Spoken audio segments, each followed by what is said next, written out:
Hey guys, ILene Vick here for Teaching Adult Coloring with ILene Vick. It is Saturday, June 1st at 7 p.m. Central Standard Time, and I am live. It is week 22 of 2024, and in my neck of the woods it is currently 68 degrees with a high of 71 and a low of 62.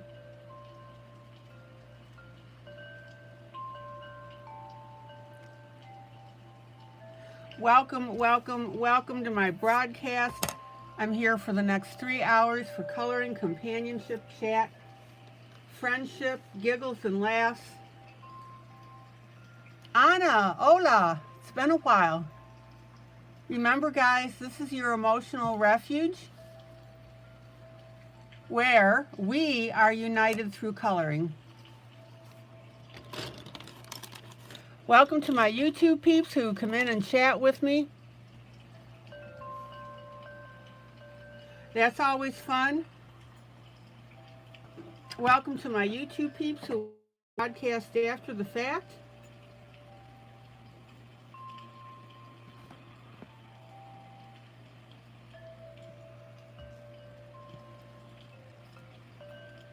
And welcome to my Facebook peeps who'll see this broadcast when I download it to my group, Teaching Adult Coloring with ILene Vick. All right.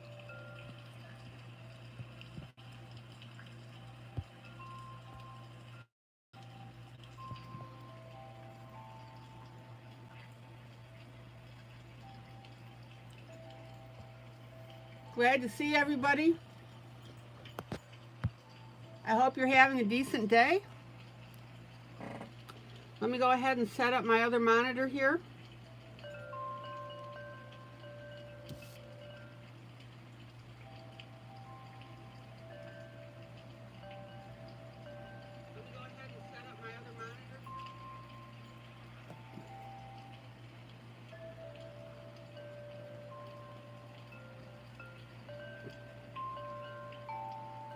And let's see who's popped into the room. All right, we've got everybody pouring in. Who is number one? Oh, Sandra. All right. Carrie, hello, it's been a while. Maggie, happy Saturday, happy Saturday, happy Saturday, happy Saturday to one and all. Ana Laura, hola. Me gusta mucho tu estás aquí. Thomas, hello. Mamie. Linda, the three amigos. Uno, dos, tres. Hello to Michelle. Hello to Wally.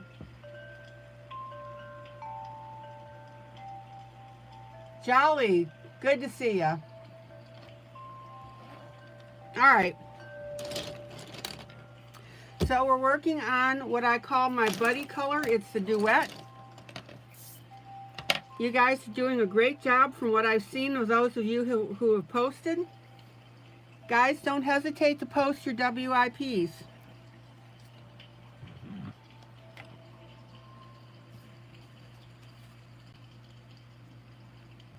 Your pieces are looking beautiful. So this is the first one. This is from Sleepy Tots Jubilee. It will be released within the next week. It's a really cute little book. I think you're going to like it. And then the second piece that I'm working on is from Winter Wonderland. I always say Creative Haven, but it's actually Teresa Goodrich. She does wonderful pieces. So for those of you that have this one, you can color this one as well with me.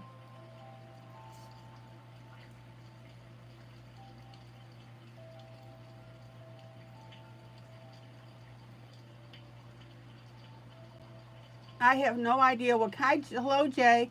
I have no idea what kind of birds these are.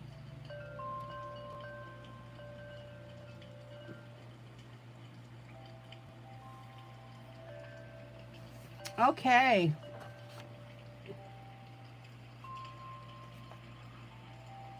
So let me set that off to the side.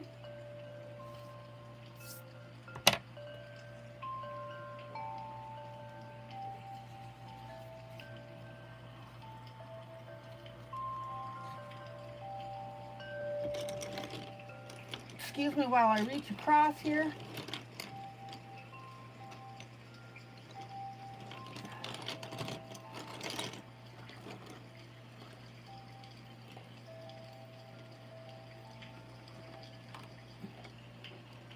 Oh, get these out of the way.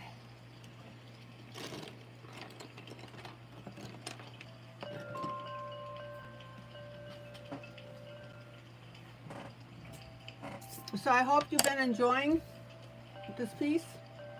I really adore doing it. Let me get my paper towel. So tell me, guys, how's your day going? Win, lose, or draw?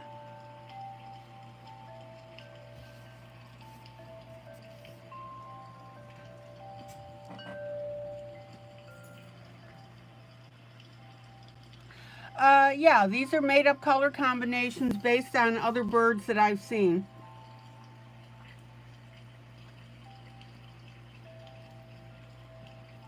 I've seen that type of bird, and that's why I chose the brown and the blue.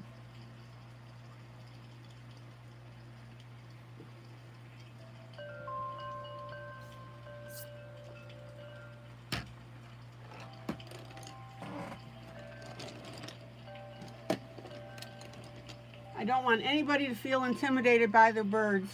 Yeah, it probably, that's it. Chickadees, Stephanie. Hello, Stephanie.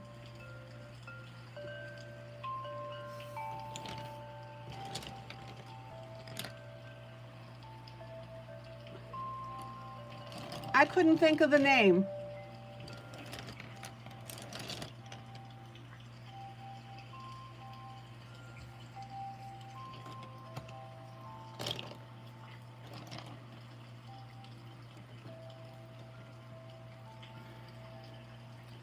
Thomas says win, had a good day. Mamie says draw. Oh, they're beautiful birds.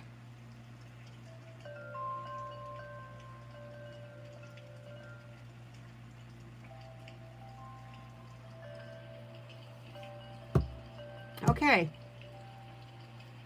So I'm going to work on our young lady's hair, and I'm going to make her a goldish brown. Let me get my swatch sheet here.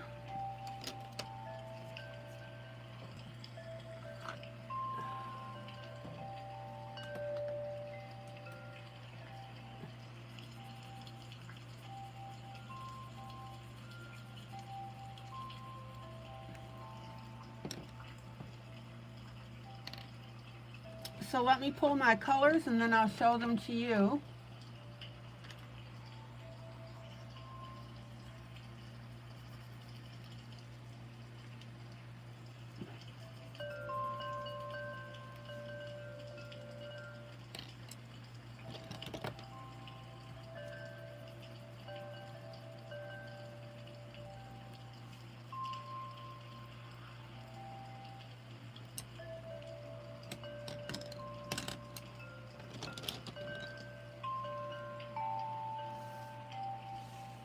Okay.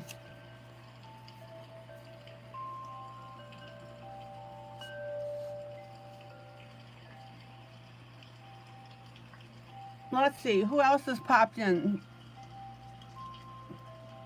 Sarah, hello.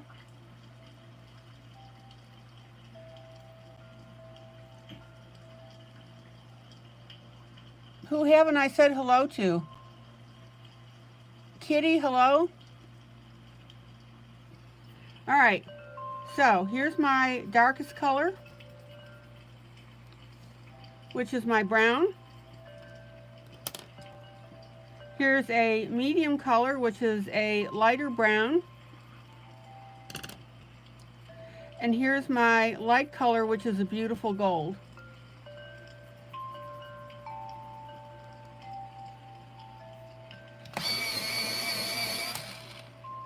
Now, the majority of the color is going to be the gold.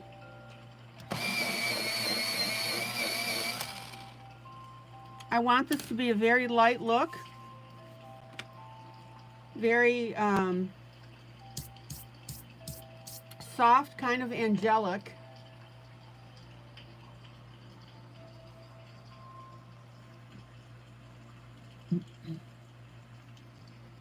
And in order to accomplish that, I'm going to start out with my light gold here.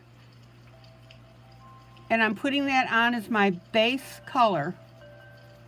So that means that it's going to go over everything.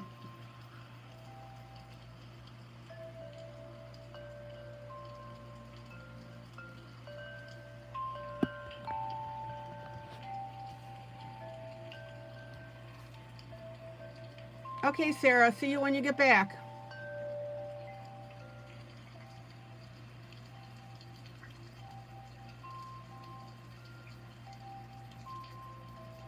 Now, I'm not going to run the gold on to the very outside. I want that to be very light.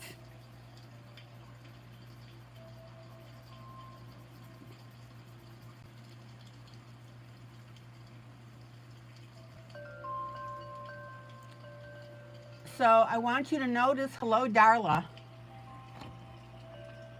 I want you to notice how I'm running this gold in between on my light.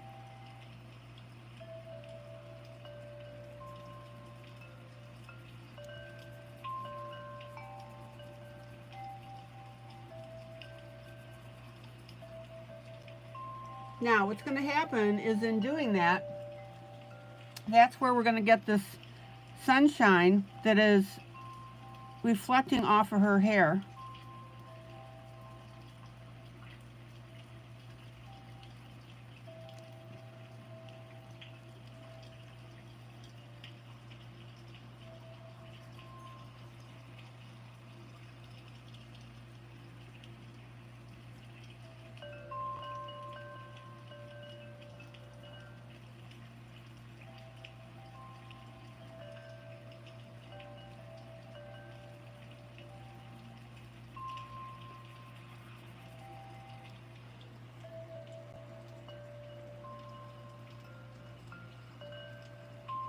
Can I name the pencil color?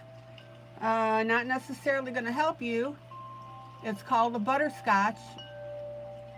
It's a C076, so I'm not sure of the brand.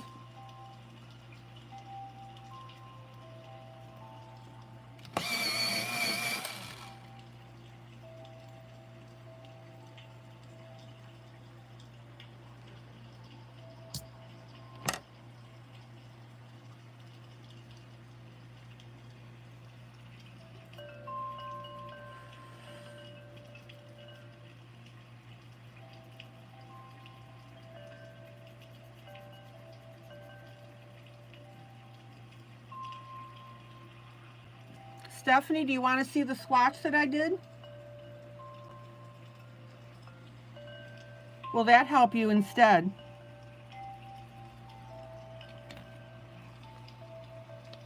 Here's the colors that I'm using. That's the swatch.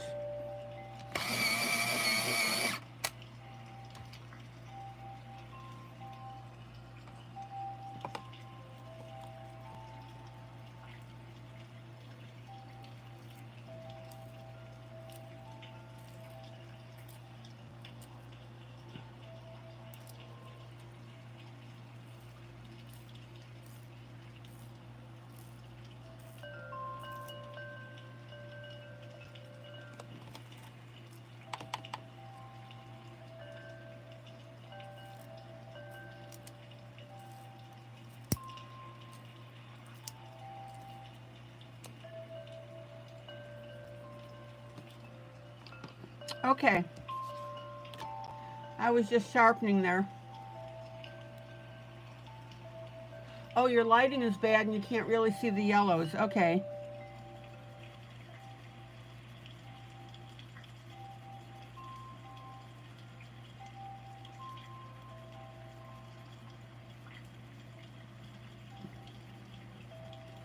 Now, the reason that I'm using this light color over everything is because I want that undertone of this light color to come up through everything.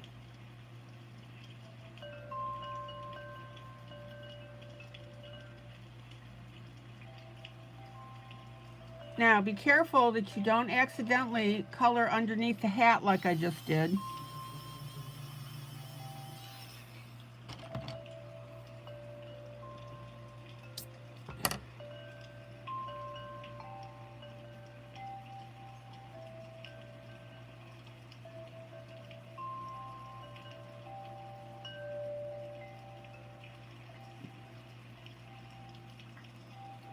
Now, remember how I've talked about putting a color underneath everything else so that we have that influence coming up on the top.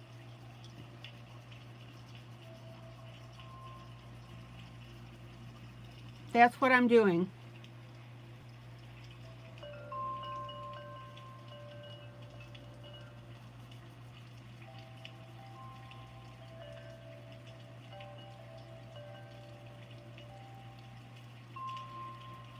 Now, be sure that you get real picky when you get down to her chest, because we've got strands of hair coming across that blue.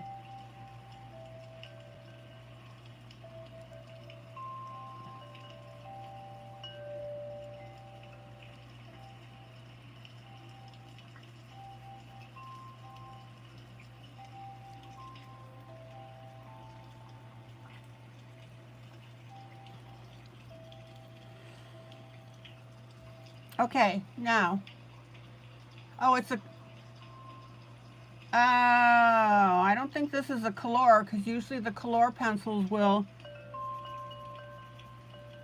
be labeled with their name, but I could be wrong.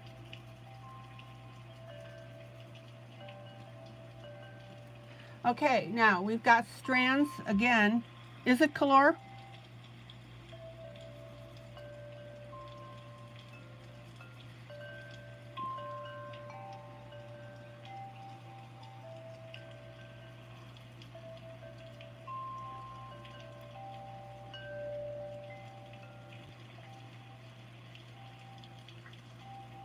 Be sure you hit your strands.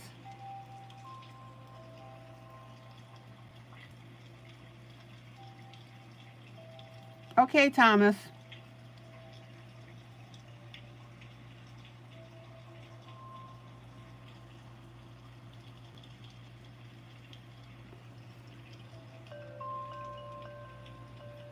Now, check out the gaps in the hair here.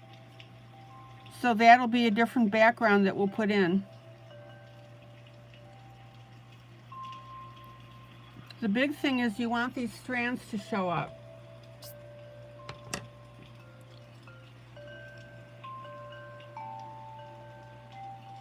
Okay.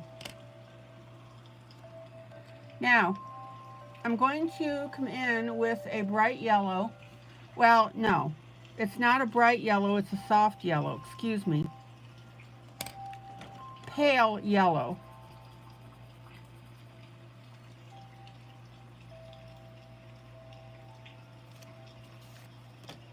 And I'm going to put that pale yellow on the strands that I bypassed earlier.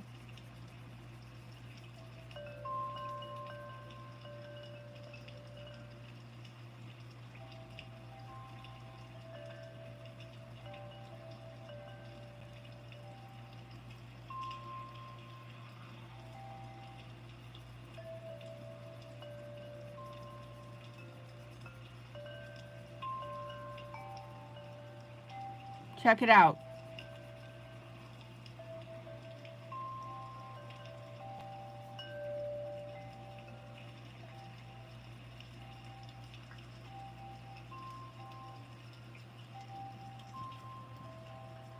Sandra, it would have to be a Brett funner because I don't have Black Widow.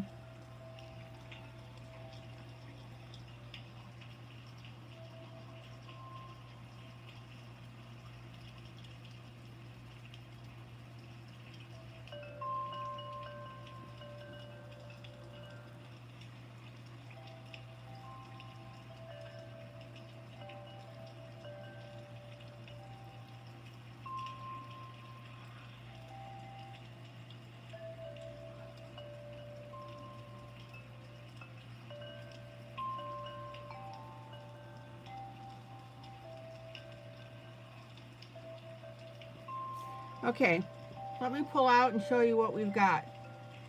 Isn't that beautiful?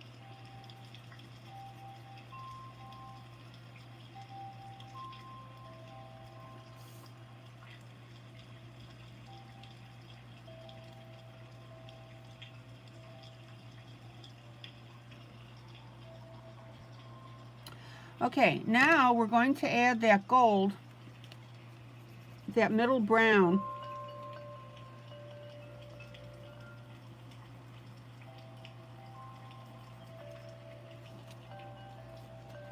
And I'm going to show you the difference that layering makes. This is my middle brown right here. So notice what that shade is, and then I'm going to pull my middle brown on top of my gold and look at the difference.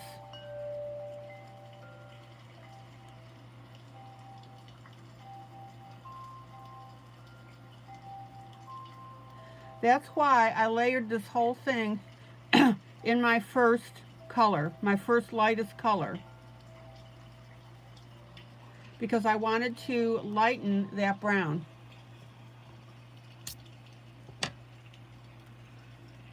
And not only did it lighten the brown, but it brings that yellow through.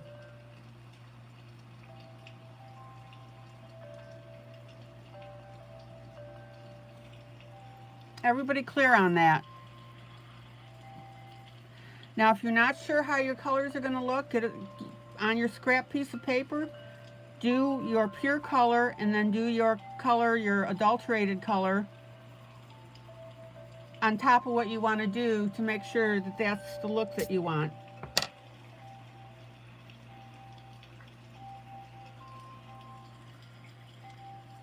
Okay. So now I'm going to come back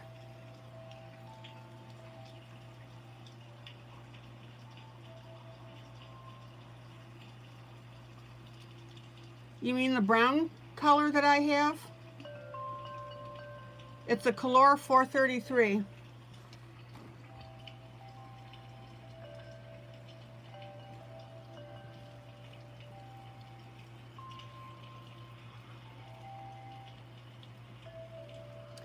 All right, so now we're going to add that color on top of the yellow that I just put in.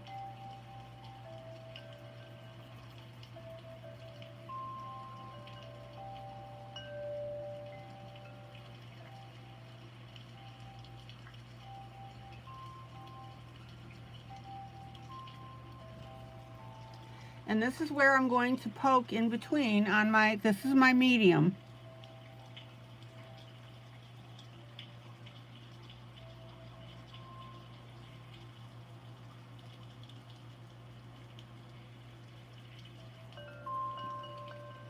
So this is where I'm going to poke in between.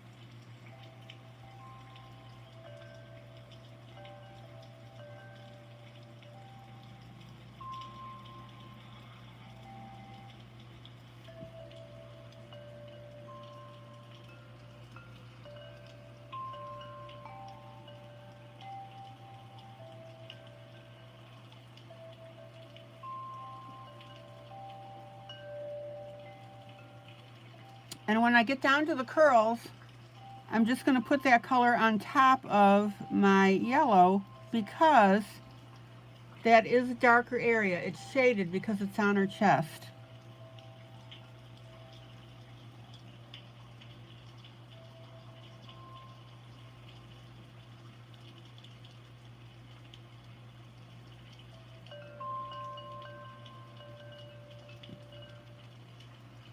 And notice how I've got these lighter strands right here in between where my medium brown is going. That's what's going to make this hair look really cool.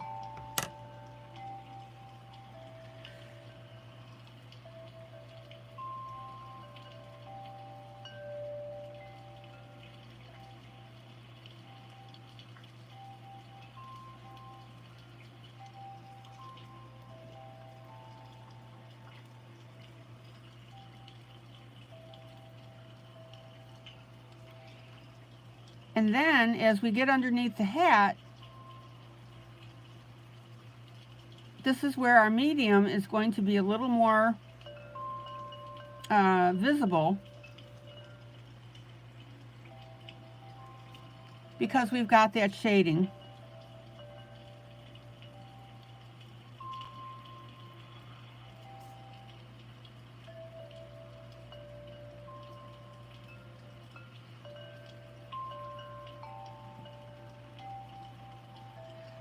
Now again, you don't want a lot of streaking here.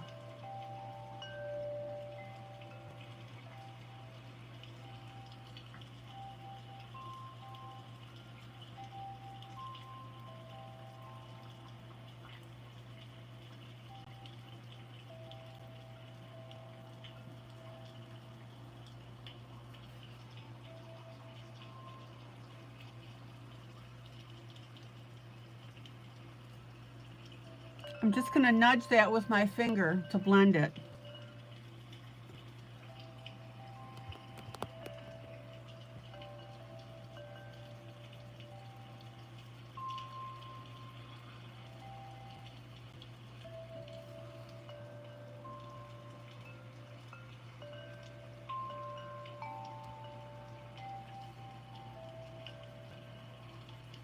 Hi, Angie.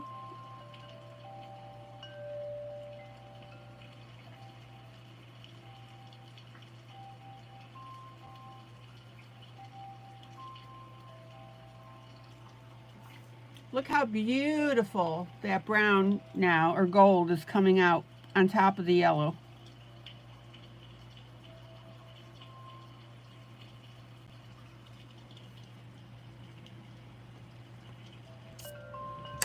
And again, I'm going to nudge this with my finger, just blend it a little bit.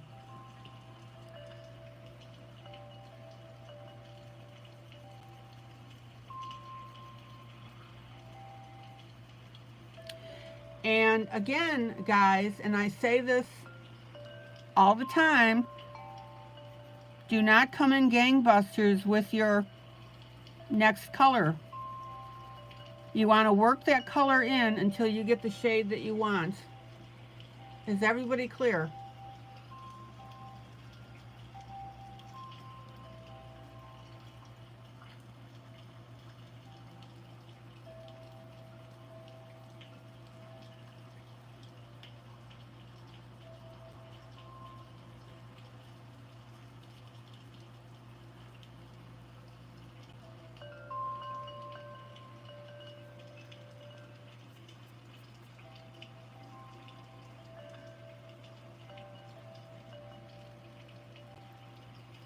I have several gel sticks. Yeah, I've used them. Now, this area right here next to the face is going to be a little bit lighter on these outside pieces than on the inside.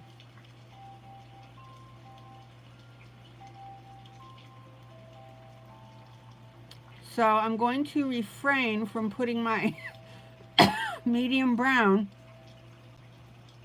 on top of it.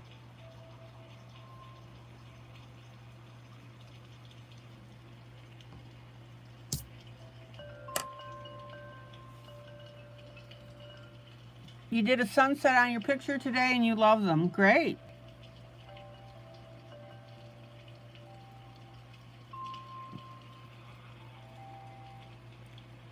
Okay.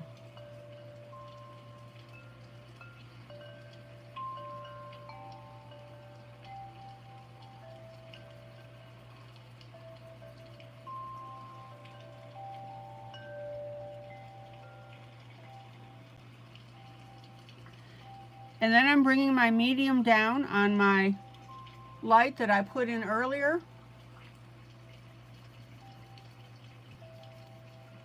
Remember, you want to follow the strands so it doesn't get mushy.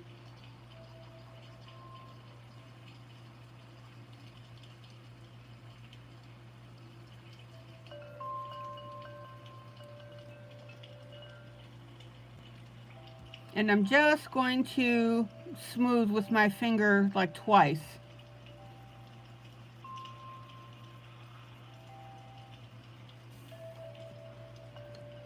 All right, let me pull out.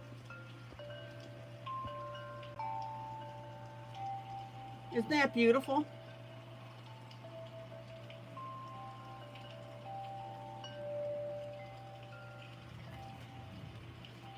Hold on a second, guys.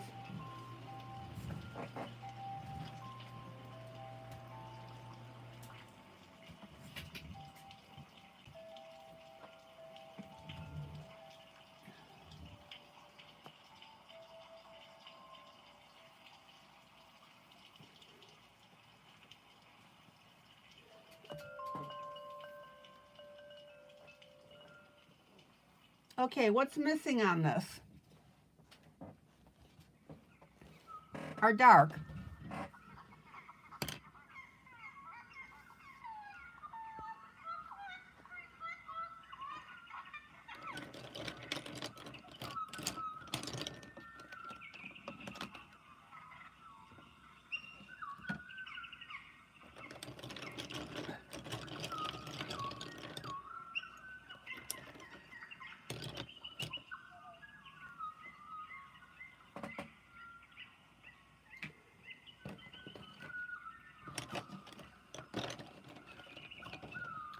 So now I'm going to come in with my darkest color, and this dark color has been diffused as well.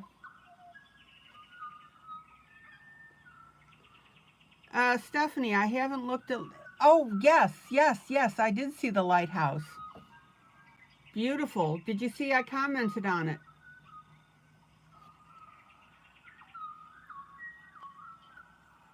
I sure did.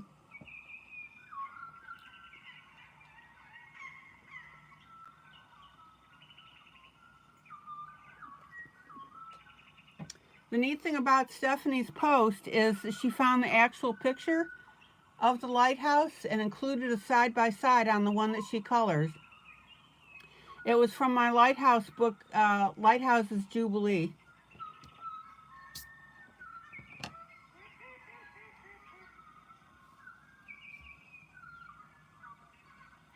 So yes, Stephanie, I did see it. And I did comment on it.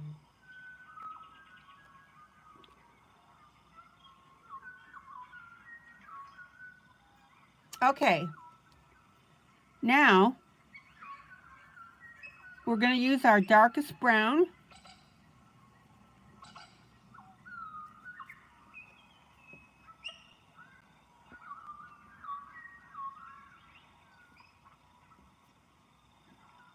And I'm going to start right next to the face here. And we're only going to have just a little bit.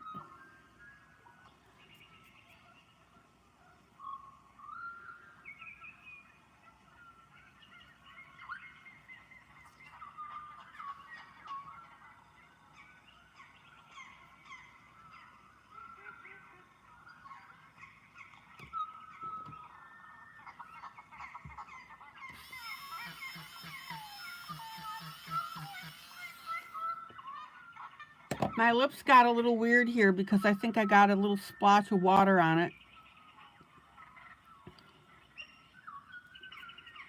I'll correct that later. Okay, so check out how I'm putting my darkest brown.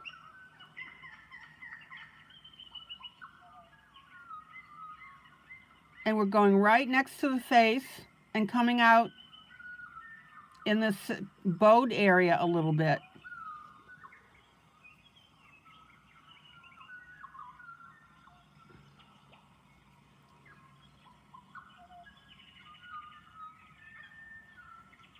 And then I'm going to add just a touch of that darker brown inside of some of these hair pieces.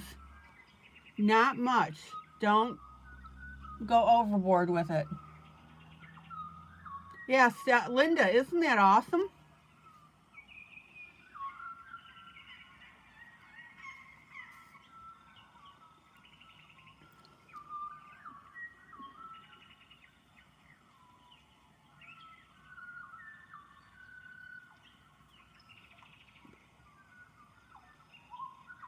Now, even if in this bright area here, I'm just going to add just a touch of my darker brown. I'm just skimming over the top with it.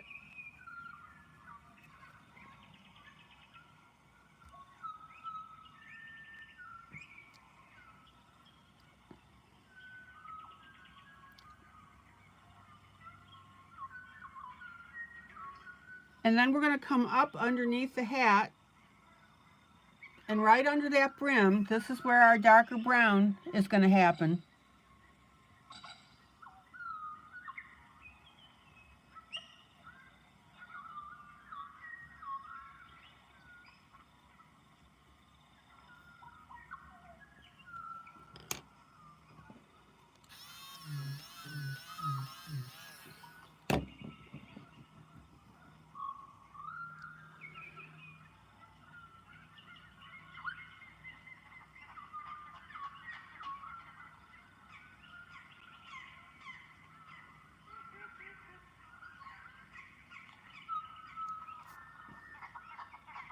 Check it out.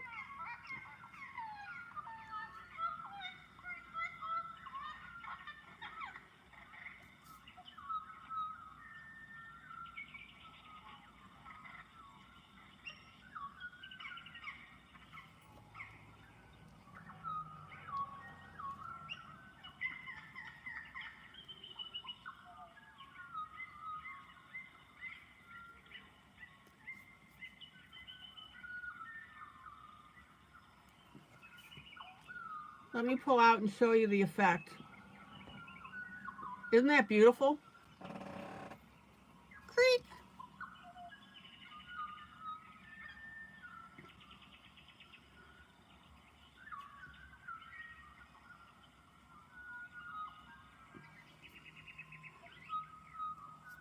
Who's coloring this with me tonight?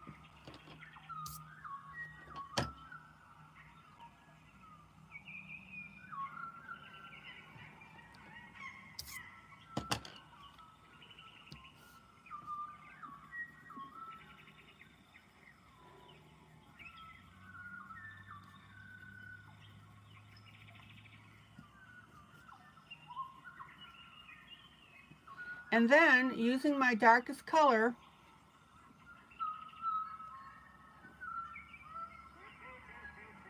Maggie, Jolly, Darla, Linda, and Sandra. Excellent.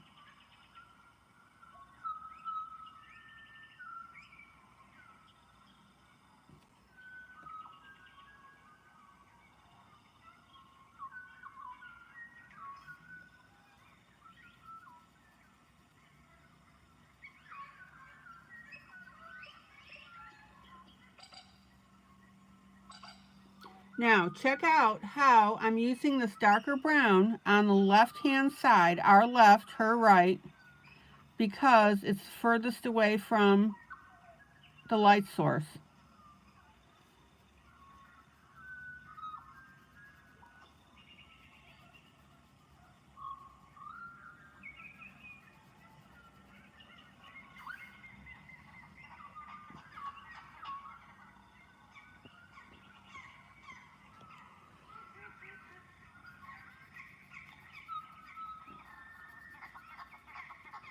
And I want you to notice, be sure you turn your pencil because we've got thin hair here, hair strands.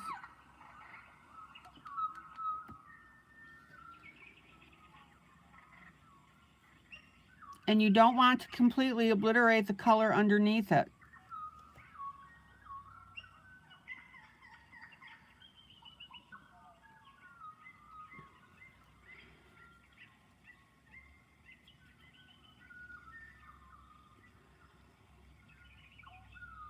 And I'm just going to add a little more brown detail on this curve.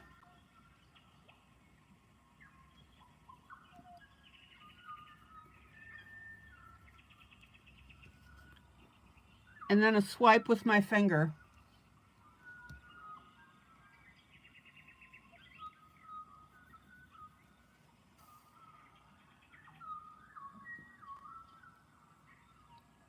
Isn't that beautiful?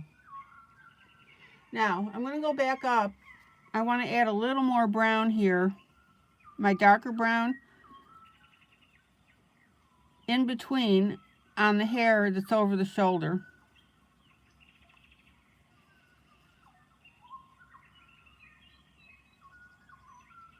Don't wipe out your light gold color. You want to get in between that.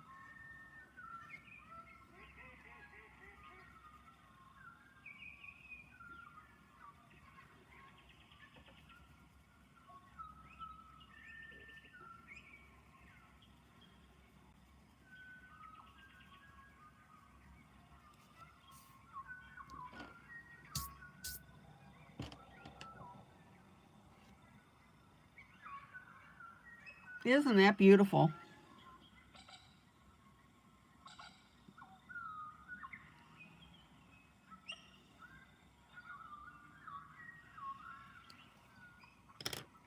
Okay, let me pull out and show you the overall effect. Isn't that gorgeous?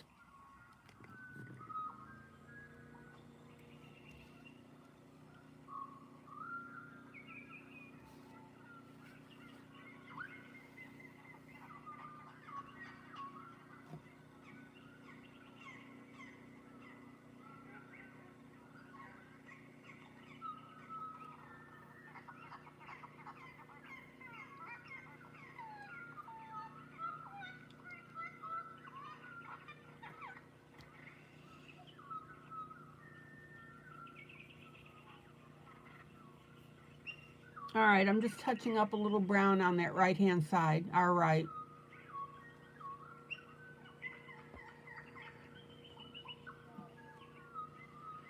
Now I've got a few more strands here that I missed.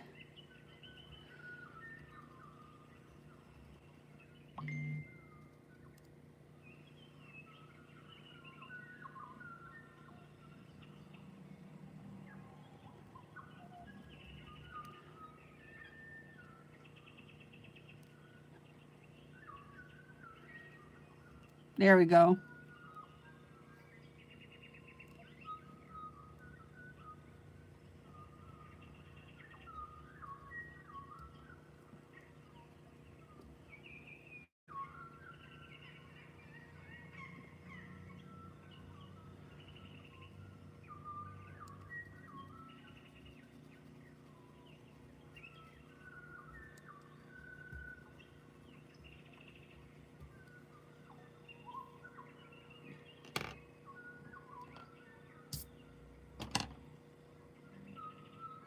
Okay, any questions?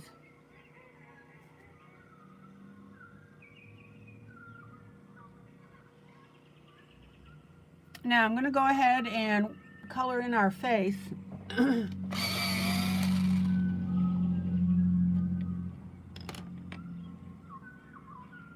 I'm going to start with the lips.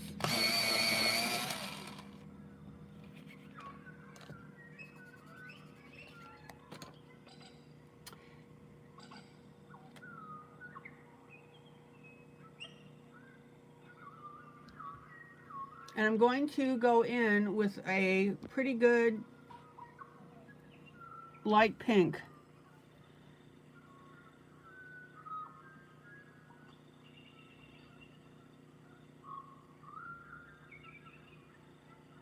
And the idea there is to match the shirt.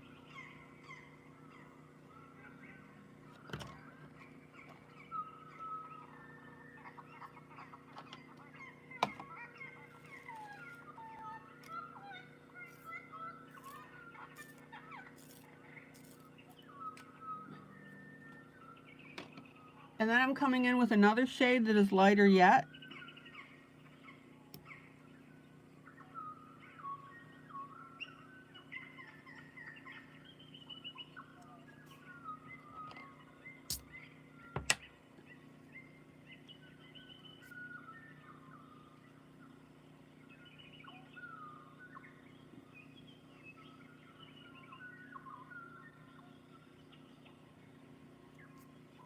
Now, you want to be careful because you don't want to sexualize the picture by having the lips be too red.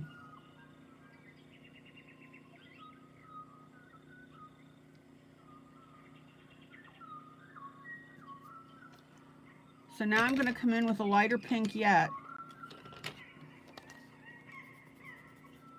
And I'm going to soften that red.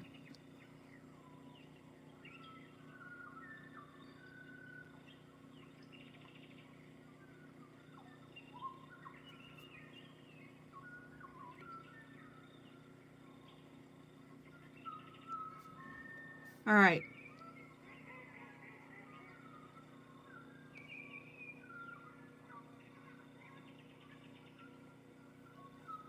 So Thomas is plugging in his phone, still won't be able to hear you. Have my Bluetooth turned on my radio. Okay. Stephanie, I really hate that when you say trying to. When I ask who's coloring with me. You need to have a little more faith in yourself.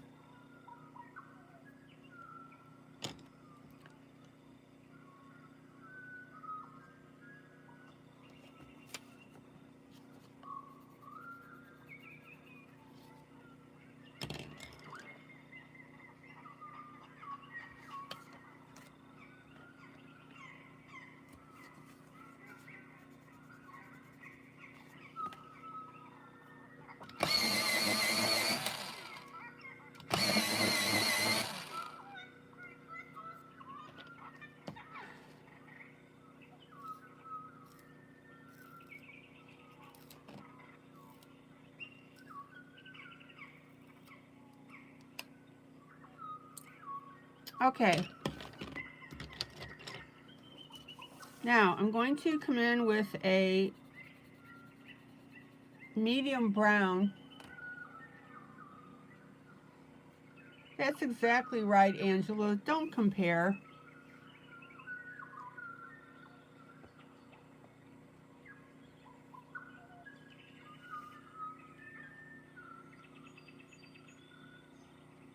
Oh, you mean, oh, so that's why you're saying that you're trying to, because it's based, I gotcha.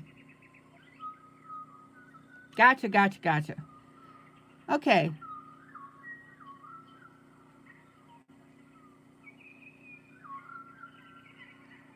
So I'm coming in with a medium brown.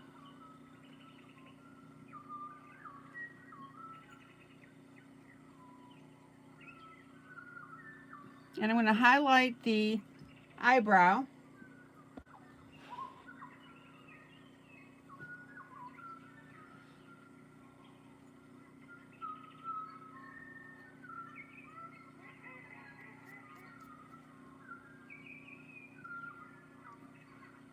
And the area around the eyelash.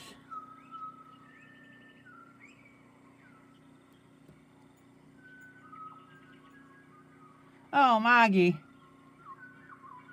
The battery's just burned out on your dust lamp.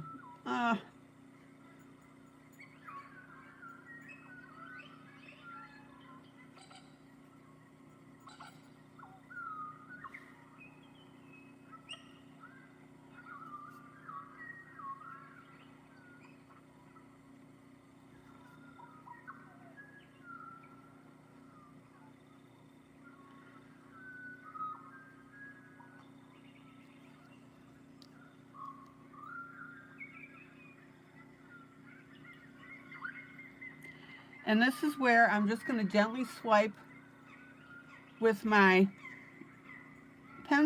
finger, and we're going to smooth all of that out.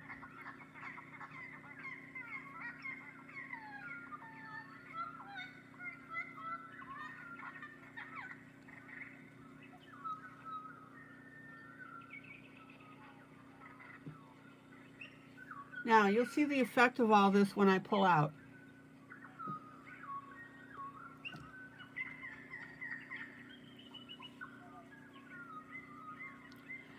And then I'm going to come down very lightly. This is on my darkest part of the grayscale.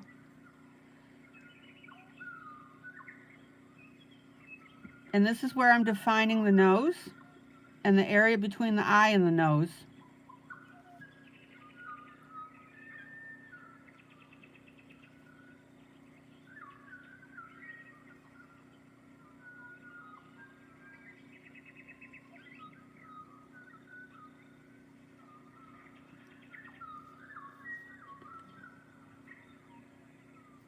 Now, normally, I would be doing that up here, but the light source, remember, is from our right. That's why we just went through and made this hair lighter on her left, our right.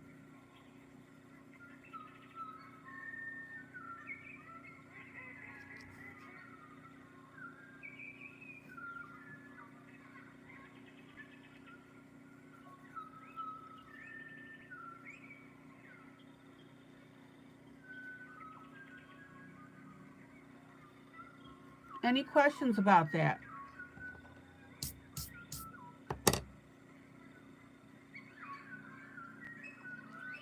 Hold on, I've got little specks of color that popped up.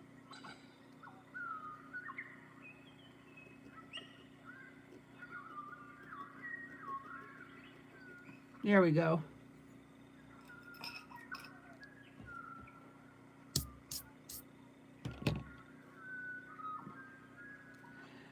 So we'll go ahead and define the nose and that curvature up here,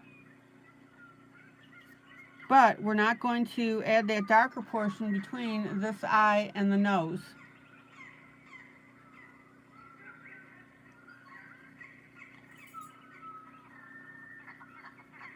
Now, I'm going to take my light brown, and in that shaded area up by her hair, I'm just very lightly going to tint that.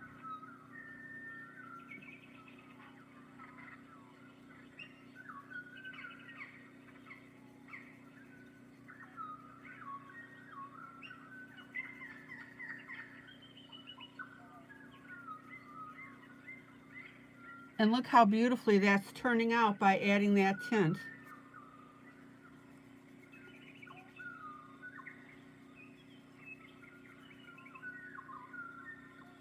And notice that my tint stops basically on the bridge of the nose. So it's going to stop right here, about the height of the eyes.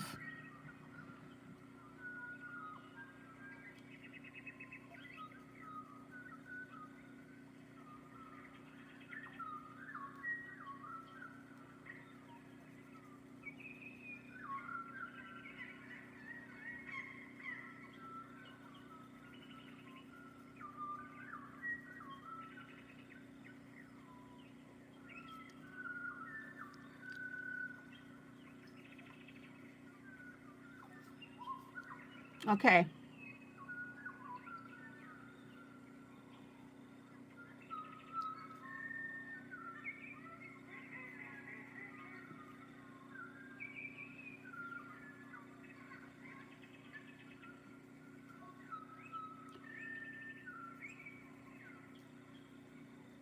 Isn't that beautiful?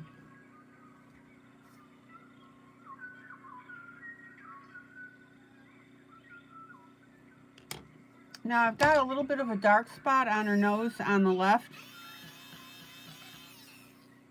I'm going to redo that.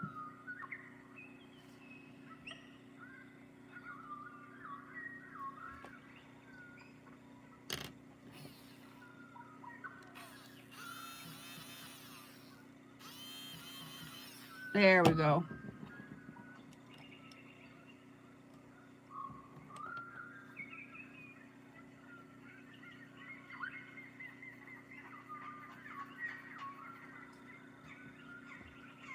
And then a minor finger blend.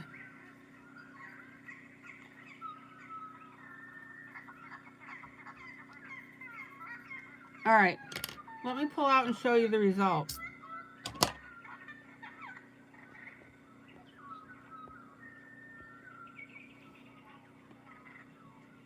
Isn't that beautiful?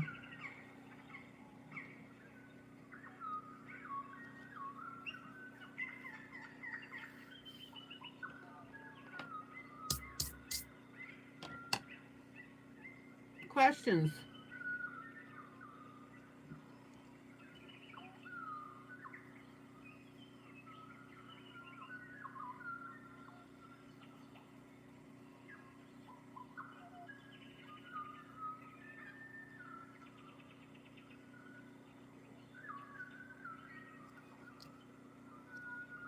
Okay, now we have one other area where our brown is going to come into effect or into play. And if you look on your original, well, if you look on your piece, we've got a little bit of shading right here by the mouth.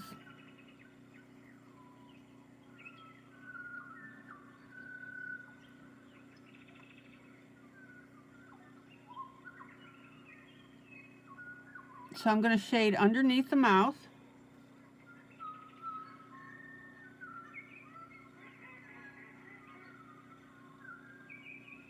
And then over to the left just a little bit.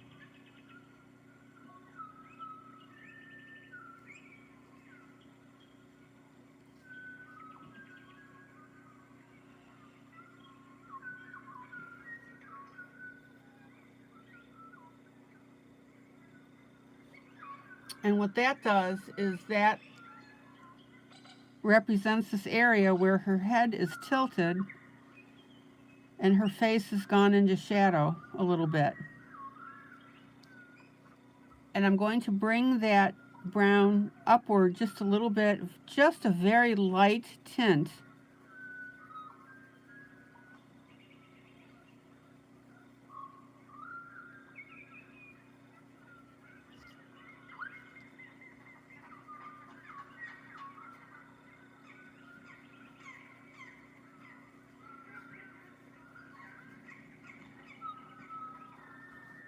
And what that's doing is that's putting this portion of her face into a slightly darker shadow.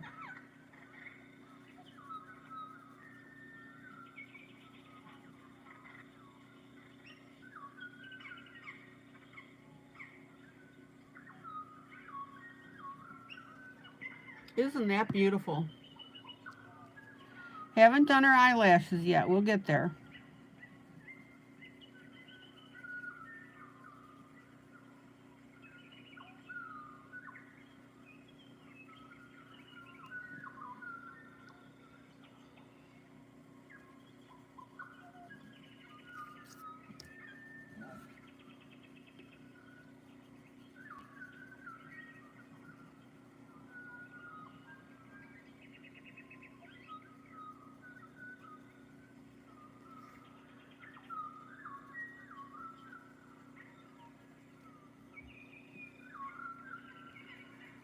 And notice how I'm using my finger to blend that.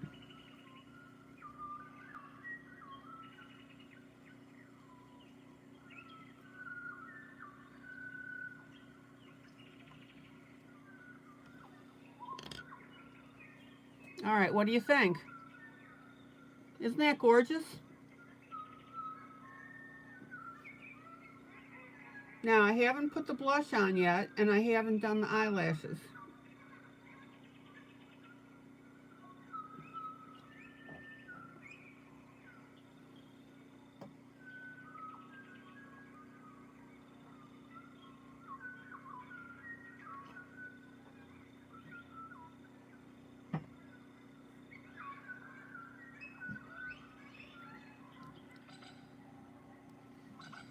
Okay, just a little bit of smudge underneath her lips. Okay, Payne's Gray, not black.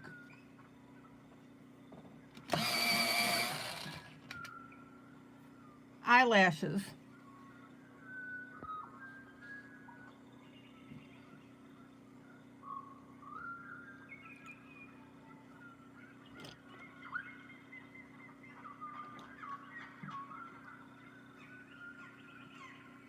I'm just smoothing out this brown on top of this one eye here. Okay. Eyelashes.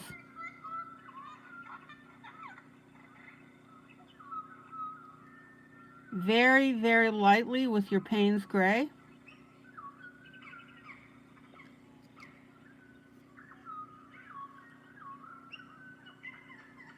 Miss Kitty, good night.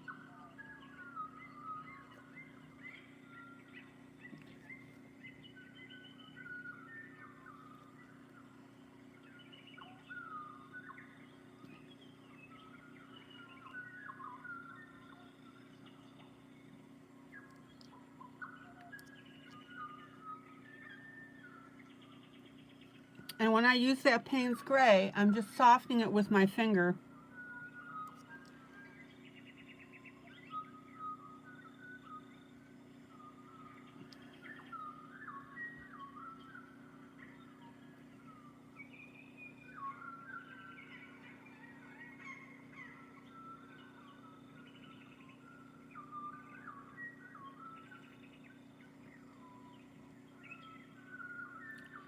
Then I'm going to do the other one.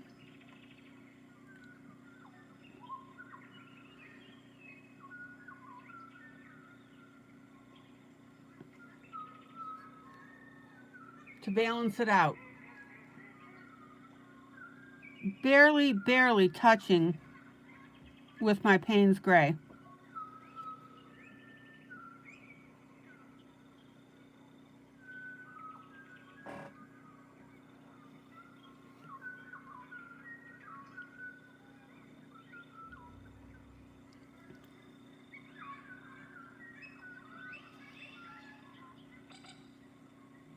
Now, it's going to look like that her eyelashes are a little bit too prominent, but trust me, when we get this other stuff around her, which will be the flowers and her hat and everything else, that's going to diffuse this look.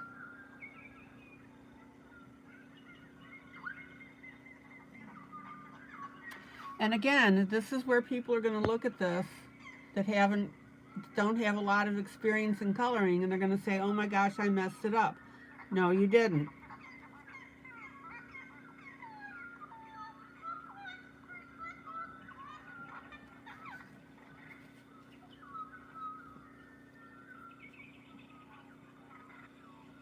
Okay, any questions?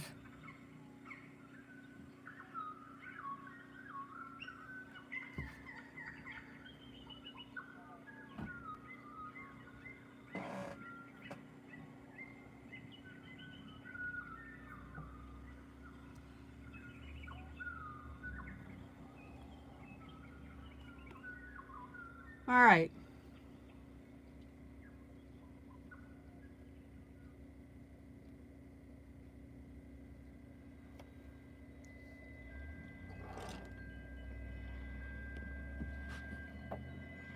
Let's go ahead and play with her hat. I'm going to come in with a light beige.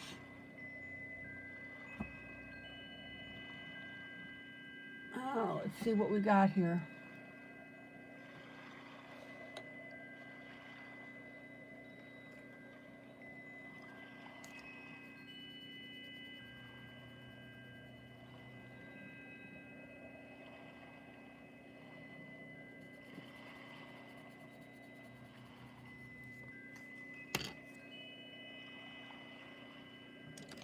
It's going to be a beigey gold.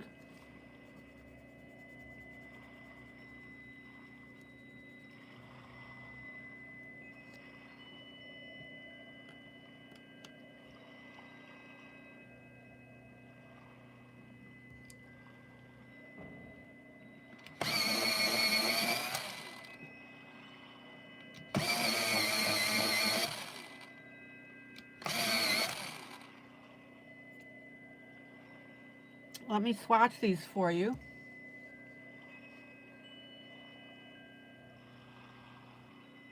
Oh, Stephanie, you have a USB computer light. Excellent.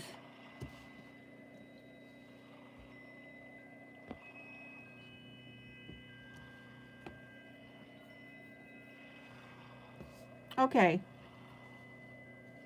So, this is my beigey gold, although it looks more gold.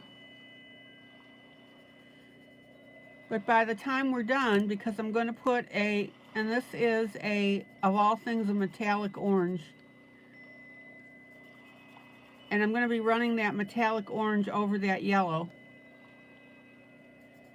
So these are the two shades I'm working with.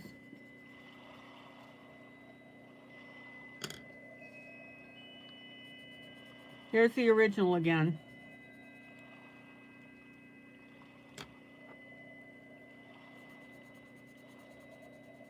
And there's the follow-up.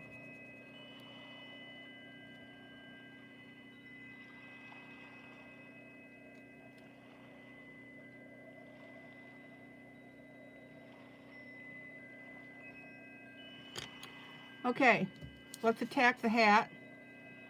I'm going to start with my lighter color.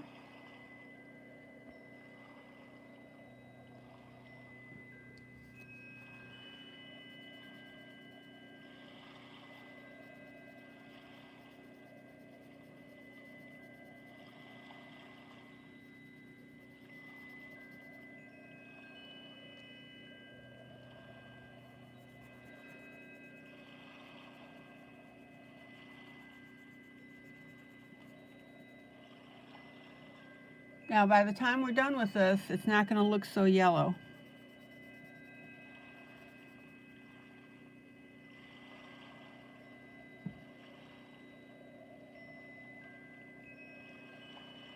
Be sure to curve your hat at the bottom here.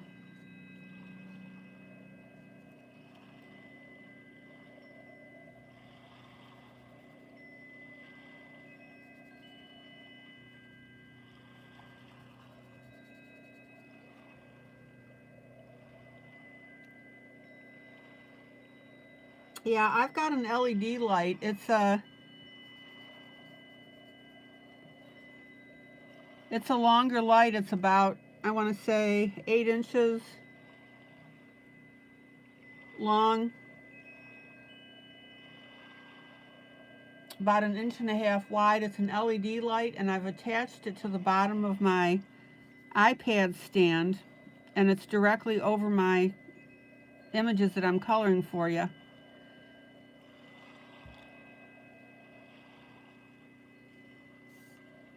Okay.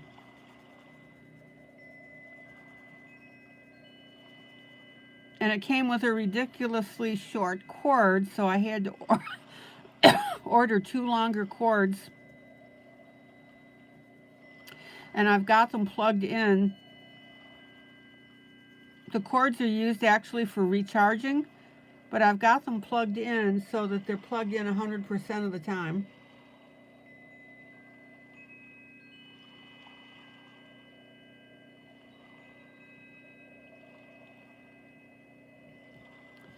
Now, we've got a headband here, so that's going to be all flower stuff.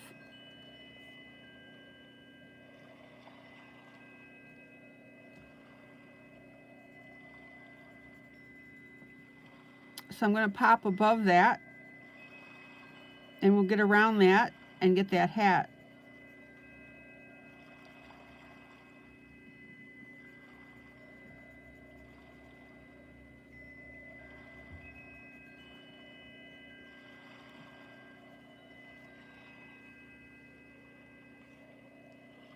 Okay, now this puppy looks pretty yellow, but we're going to fix that.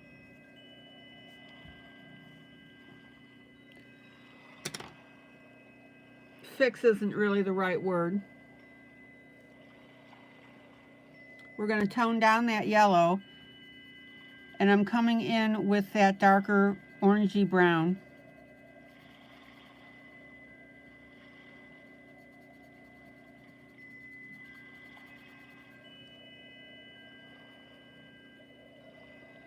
Now, on the areas that this is shaded,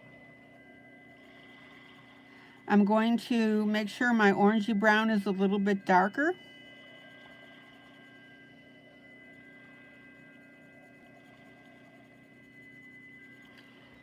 And then on the areas that I put that yellow on, I'm going to coat over the top with that orangey brown. Check it out.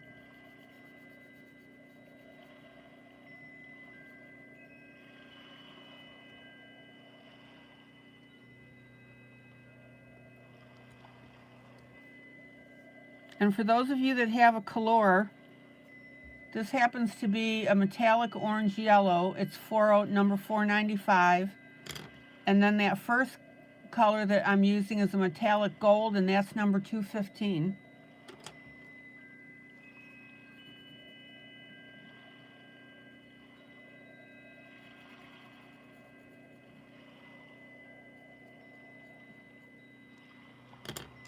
Okay, so I'm toning down that yellow.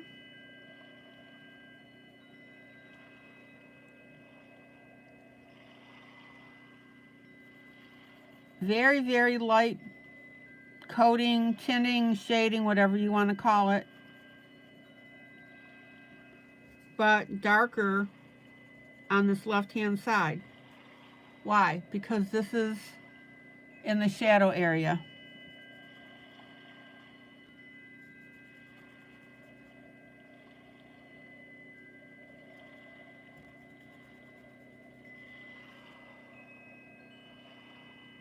We haven't seen Dorothy today. Dorothy, are you here?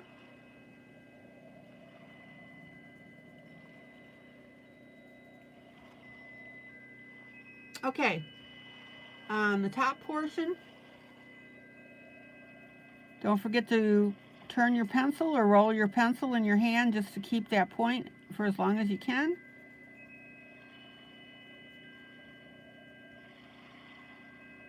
Darker coloring at the top.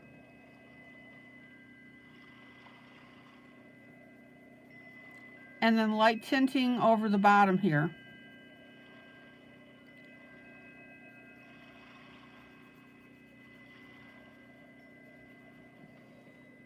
Now, Dorothy, you're just watching. Did I miss Dorothy saying hello to you? I did.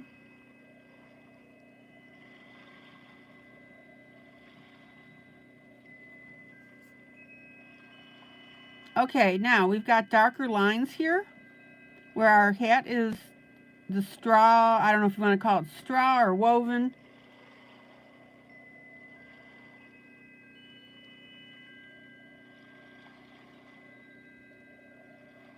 So notice how I am coloring that.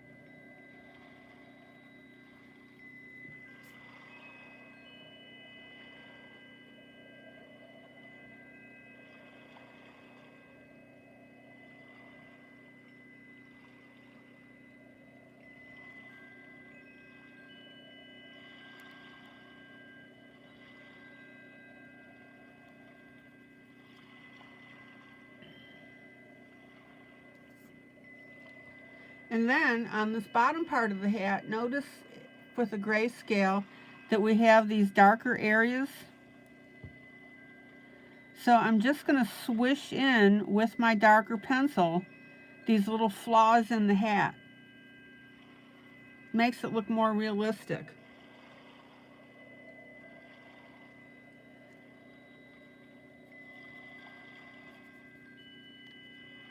Flaws isn't exactly the word. It's just because of the woven material that we have these dark areas.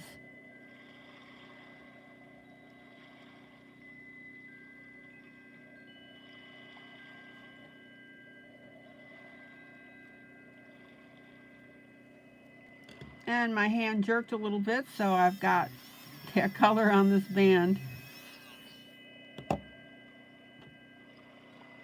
Don't you hate that when that happens? And notice that I'm adding a little bit of shadow underneath this band.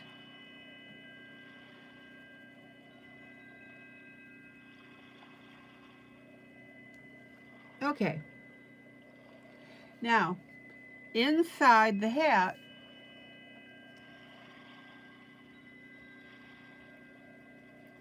I'm going to go ahead and add a little bit of my darker orangey lines here. But I'm also going to take a darker brown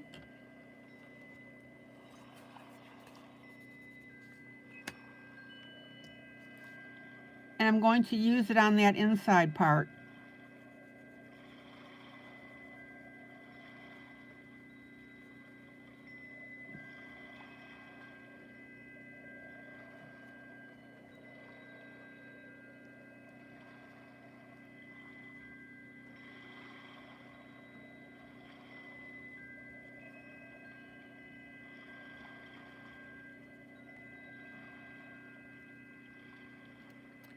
Let's see, is this a color? Yeah, this is a color 167. It's called Chocolate.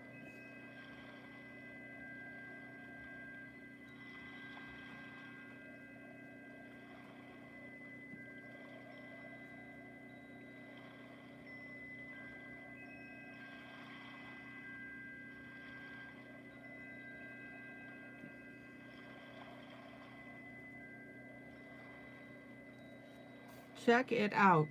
Doesn't that look cool?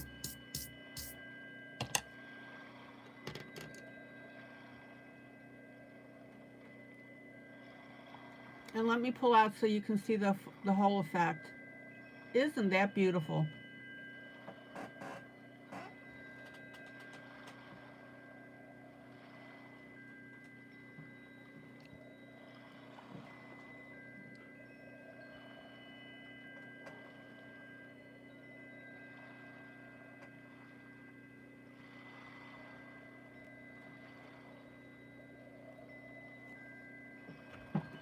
Okay.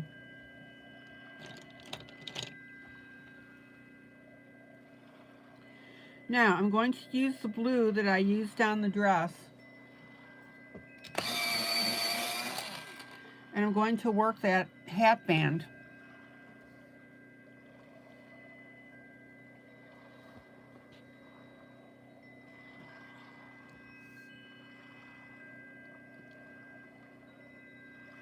So we have our darker blue here.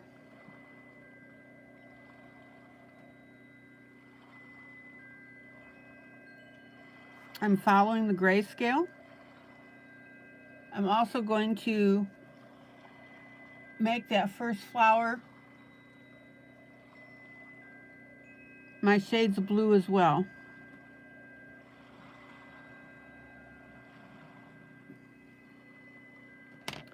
And then I'll come in with my lighter blue.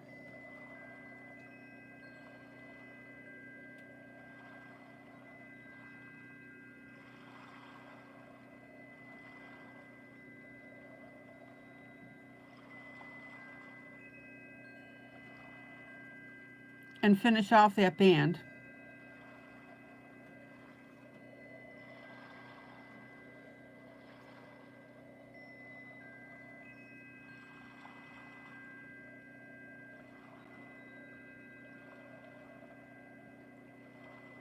And notice that I'm going over my darker blue on that flower for blending purposes.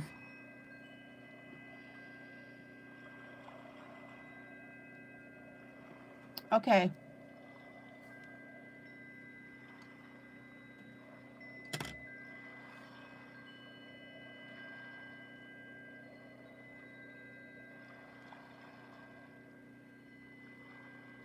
Let's see what I got. And then I'm going to take a pinkish red.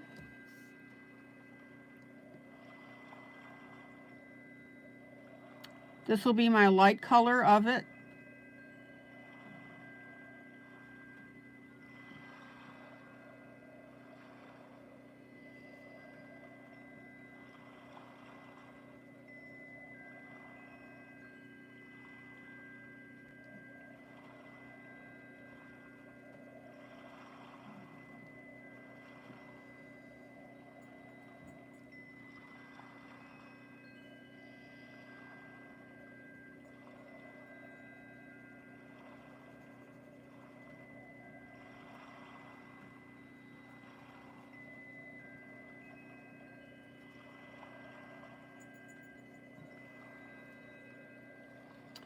And then I'm going to color one more flower that same color because I want to spread it throughout.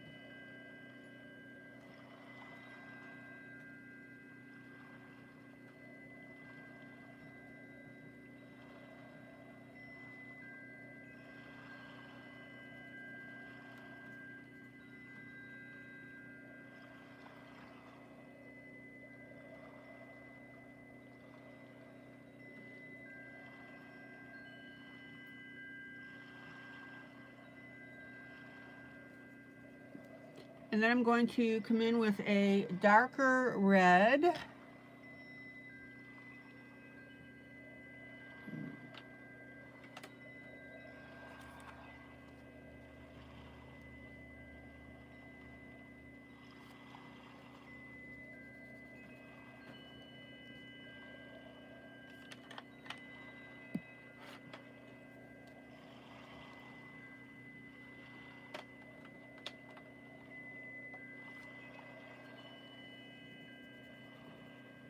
There we go.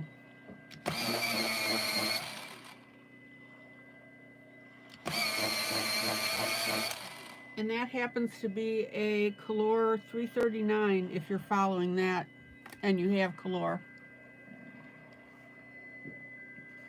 Hi, my Linda. Thumb number 16, thank you.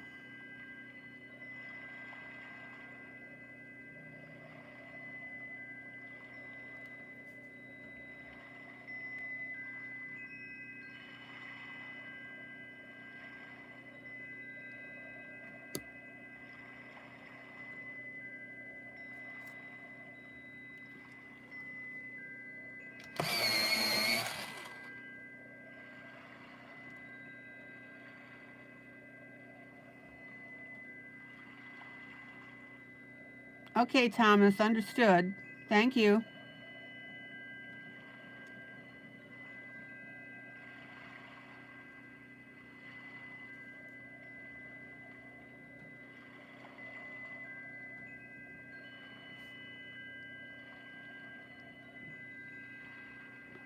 Isn't that beautiful?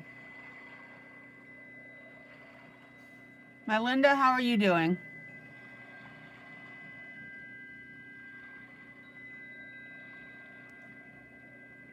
Okay, same thing over here, my darker red.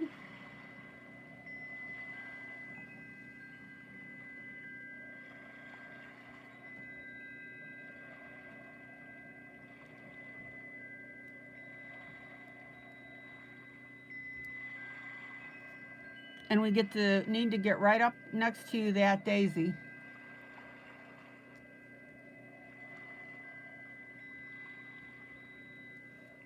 Okay.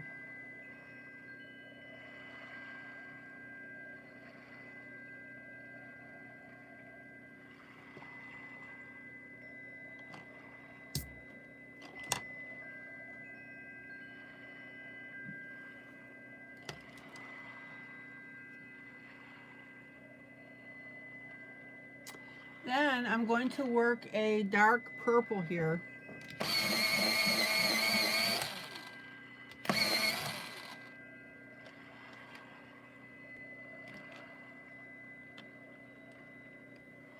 And we've got that little tiny flower inhale.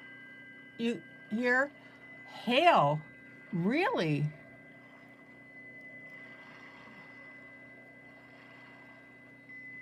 Please tell me that's not a precursor to a tornado. All right, dark purple.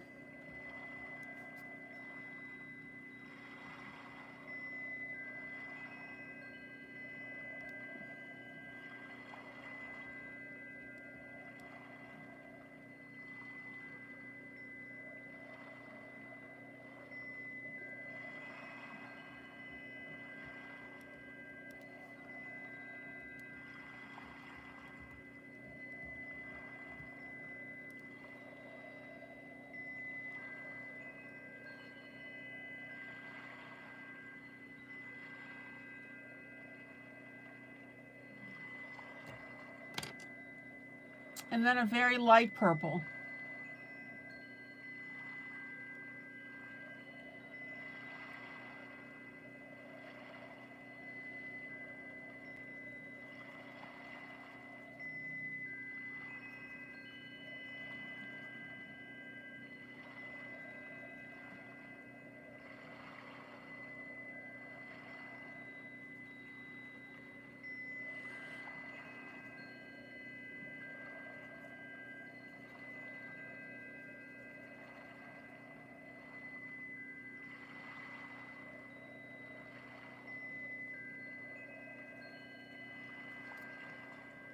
Now I'm going to erase a little segment up here on this red.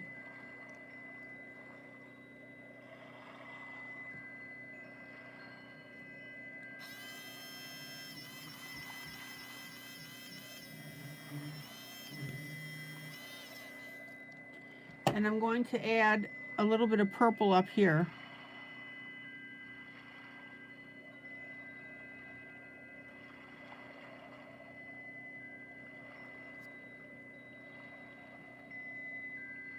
And that gives us some nice continuity on the flowers on the headband.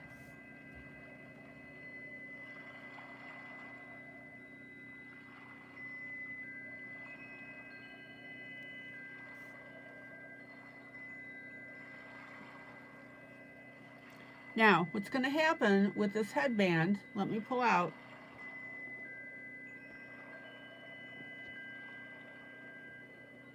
is that the flowers on her headband are going to merge with the flowers that are around her.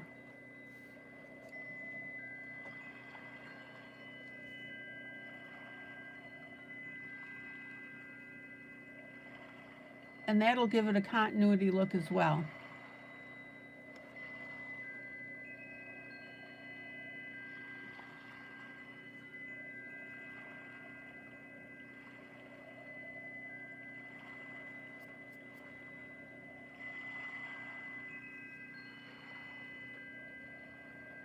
Now, just for the purpose of starting to separate this stuff,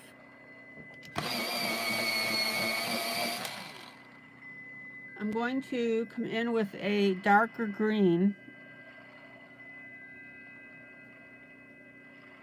and I'm going to start highlighting or showing where we've got this green.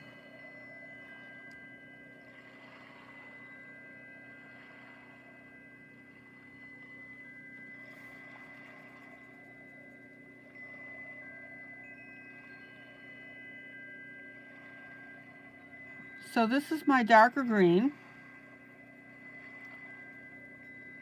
and I'm just going to do a little bit of this for now.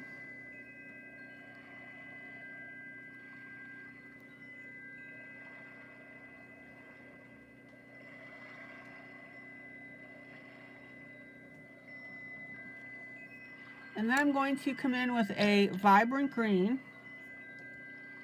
This is a very light green, but it's not going to upset the color balance because we're using a very vibrant green on dark grayscale. So that's why we can do this.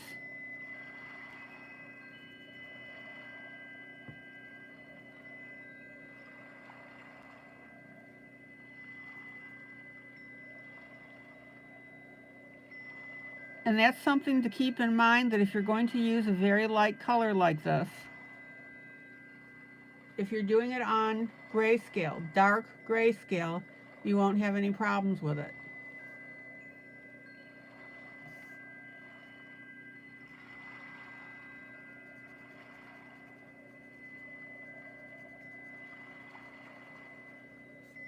So here's my light green.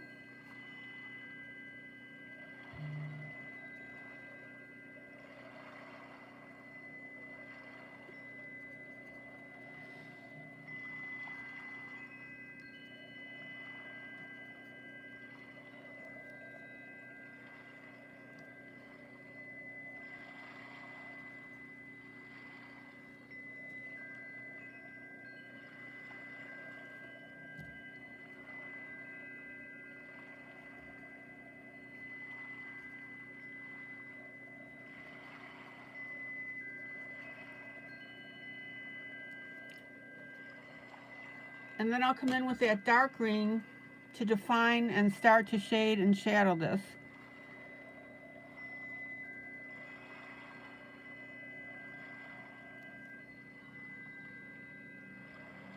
Now remember, this light green is also going to lighten this darker green that you're putting on here.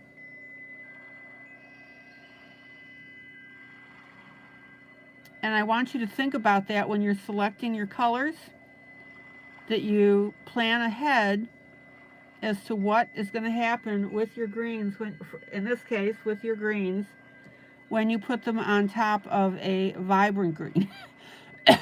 That's why you have to select a slightly darker green than what you're anticipating.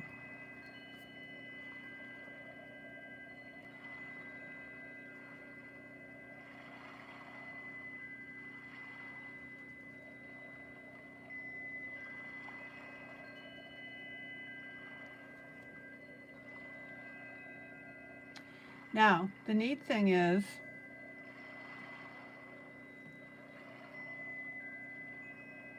when I come in now with my dark green around my other flowers, so in other words, I'm not on top of that light green anymore, it comes in to be the shade that I want.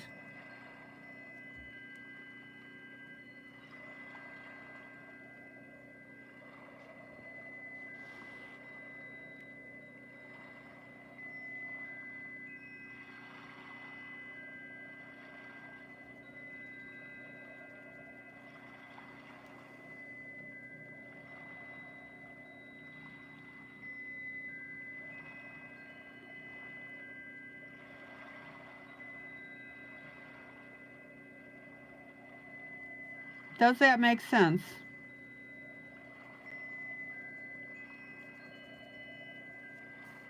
And notice all the shades that I'm getting here.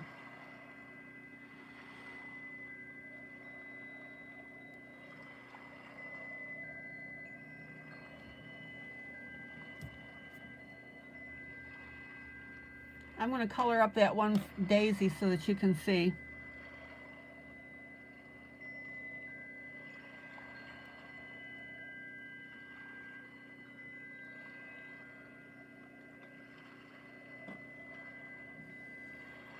So we'll go with a nice orange.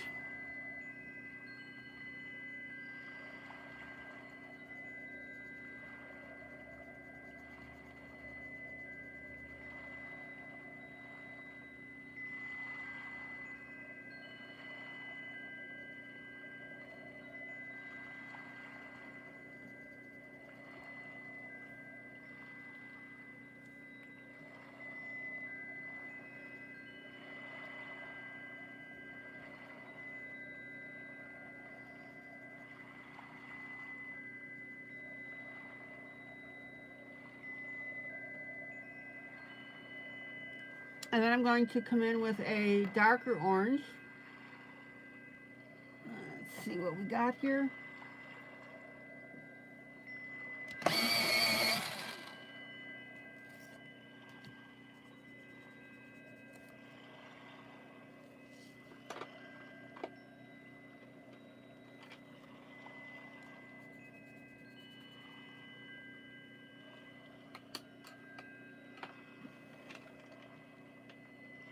Oh, let's see.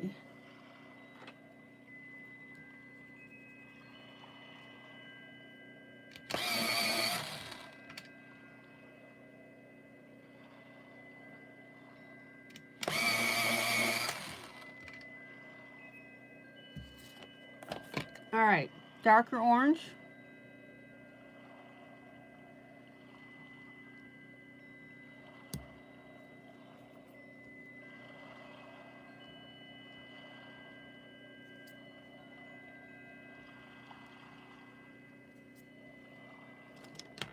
And I'm going to come in with a little bit of brown.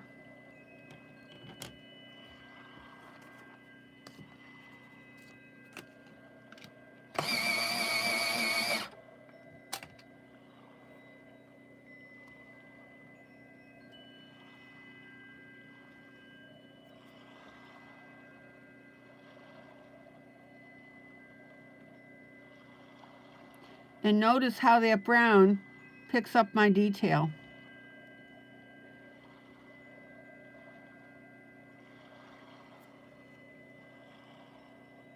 Any questions? No problem, Sarah.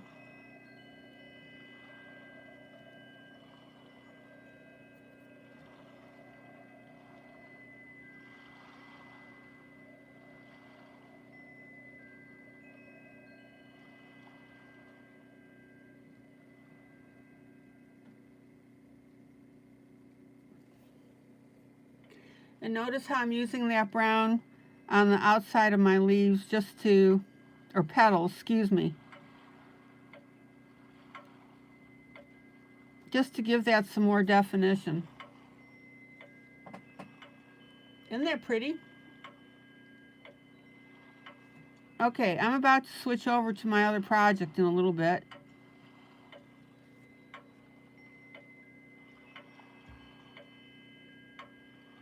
I've got another orange flower that I'm going to do.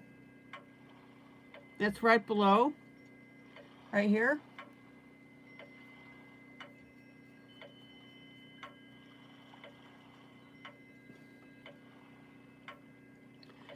So we've got our darker brownish orange at the top.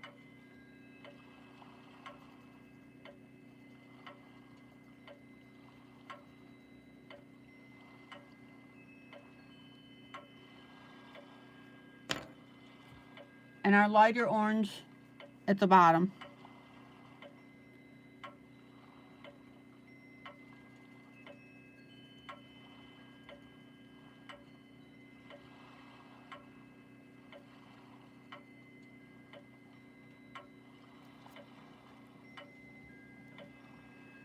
And then I'm going to take my brown and I'm going to define that area right here around the center.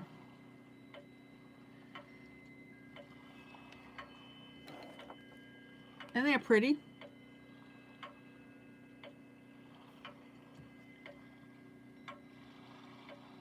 And then I'm going to take my brown and on that darker segment here, where the grayscale is darker in between the leaves, I'll define petals.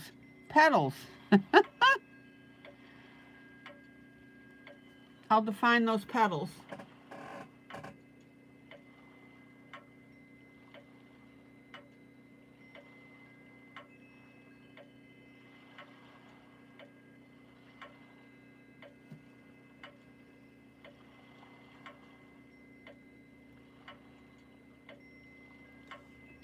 And you can see how pretty this is going to look.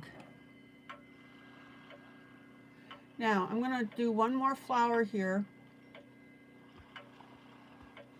Let me pull out so you can see where I am.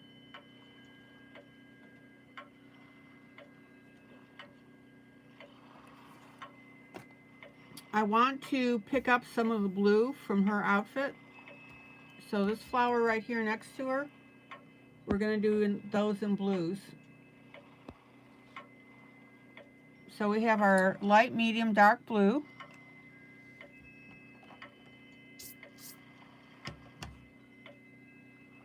Oh, let me find my dark blue here.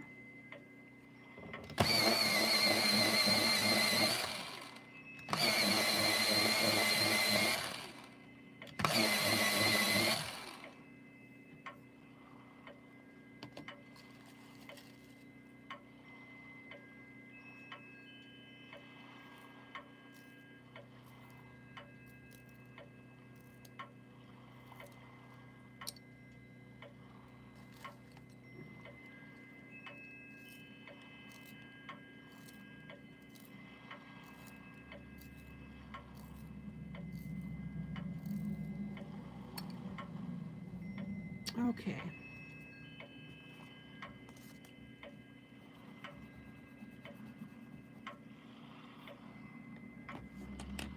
So, same as before, we'll go ahead and get our dark blue on here.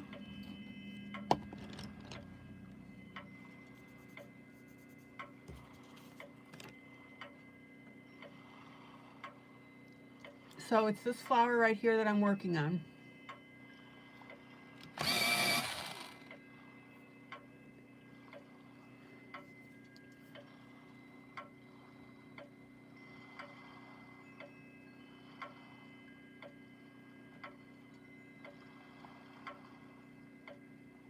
Now again, on grayscale, it does not matter which one that you start with as far as the dark, medium, light.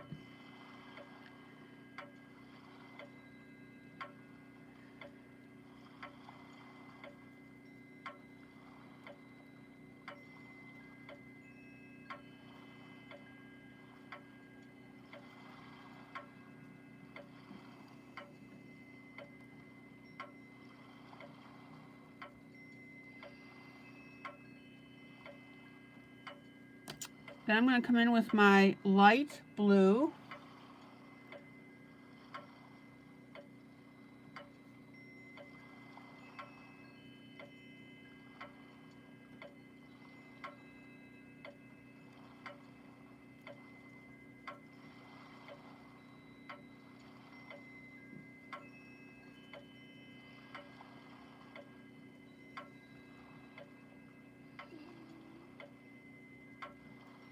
And then I'm going to come in with my medium and blend my dark and my light together. Check it out.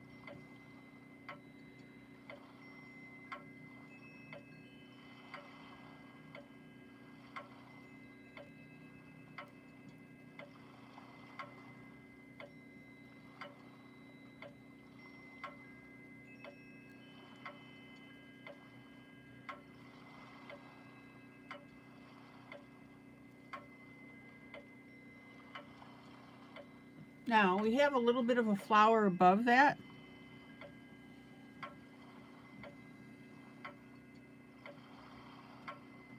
So there's my medium. There's my light.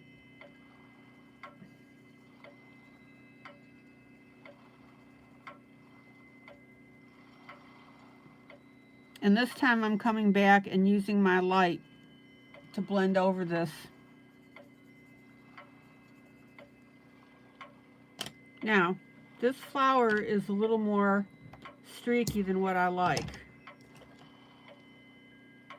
So I'm going to come in with my dark blue and I'm going to soften those edges.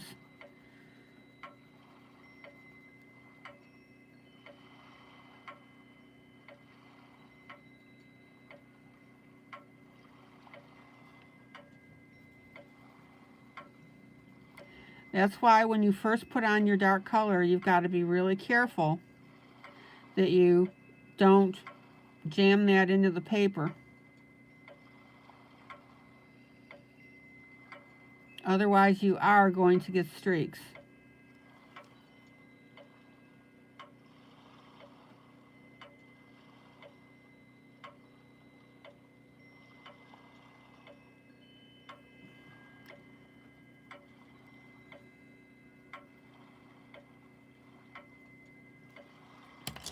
And actually, I'm going to change up that center.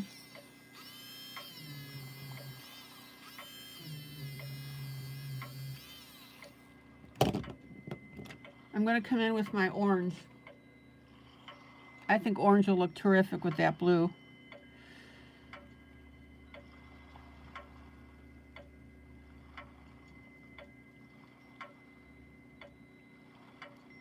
So I have a medium orange there. And then, because I want to shade this a little bit, I'm going to come in with my Payne's Gray.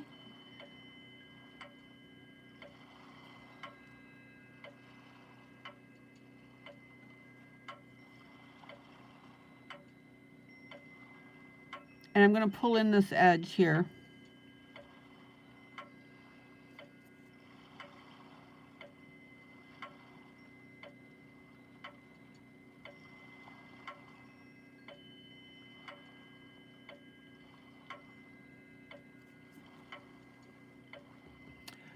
Angela, I had a whole teaching session on a portrait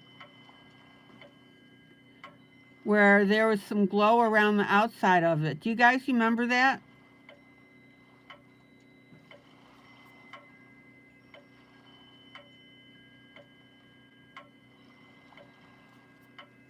All right, and then we'll come back with that orange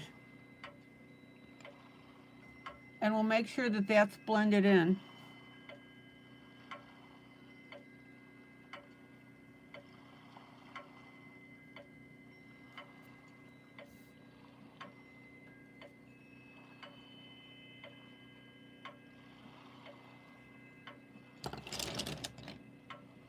Okay, let me pull out.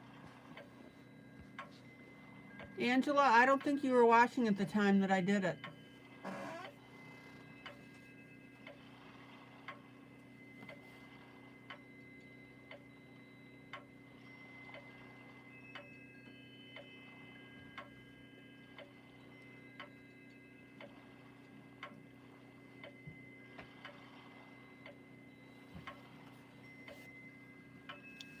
Isn't that beautiful?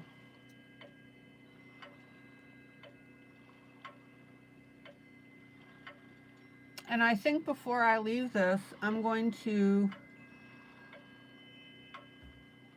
do I know about the date? I have no idea.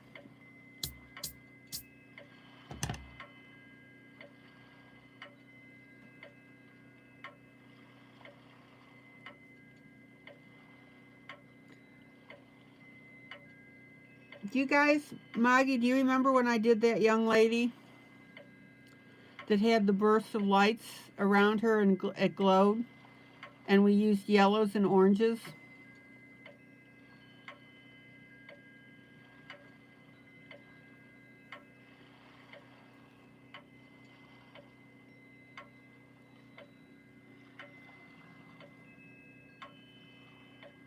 Okay, so I'm going to do this picture. Let's see here.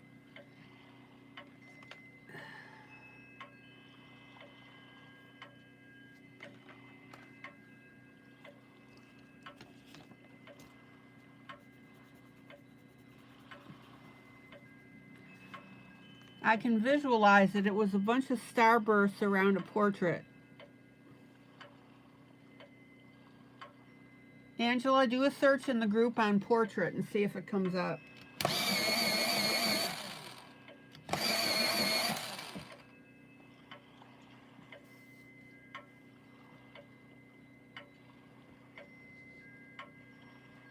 Okay, so I'm going to start with a dark blue right here on this little burst.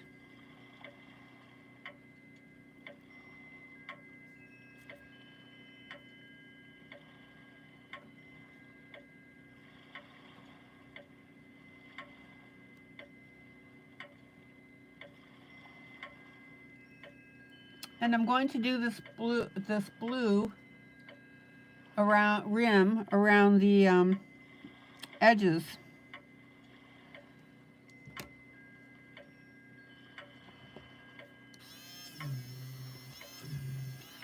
But before I do that, I'm going to take a light green and I'm going to define where some of these leaves are overhanging here.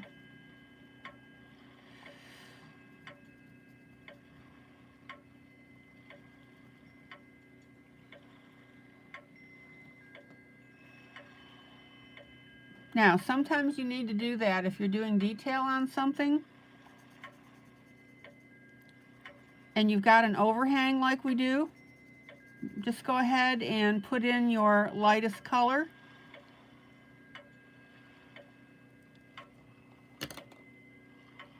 Now in this case I can continue with it. We'll put in a little bit of our darker green.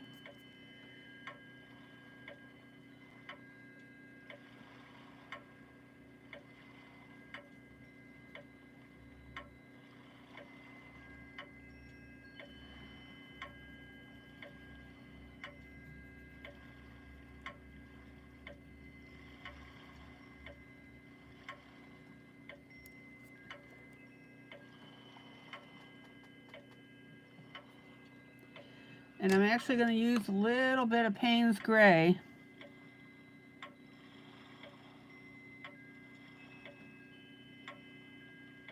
And shadow that in a little bit. So the one leaf is laying on top of the other. I'm just going to catch that edge and shadow it a little. Okay.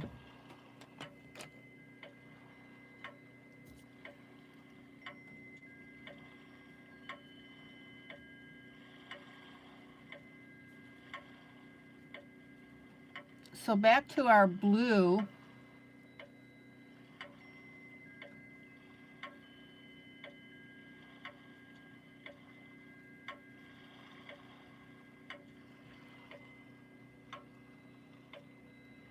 And I'm also going to catch that area down at the bottom.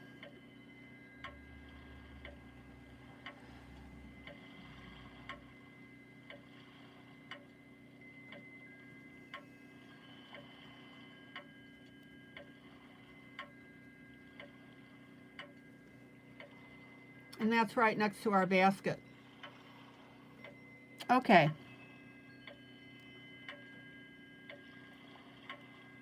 Now we have a little bit of a pattern on here. So I'm just going to scribble in some blue.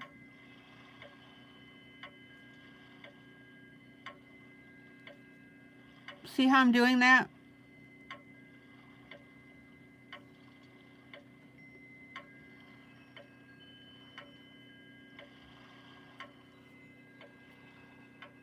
And guys, this is where you can get real creative when you're doing your coloring. Go above and beyond.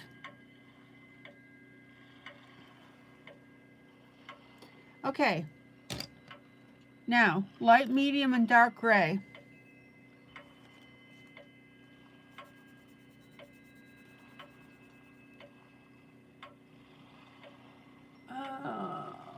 see here.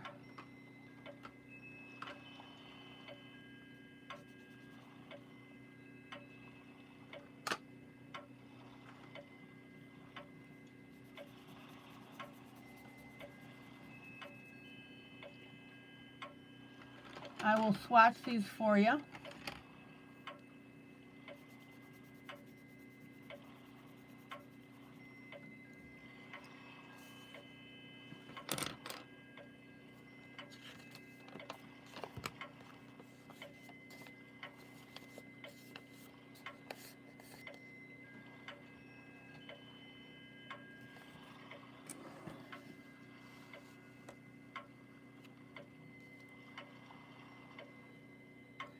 This is my light gray, and this light gray is actually a metallic silver.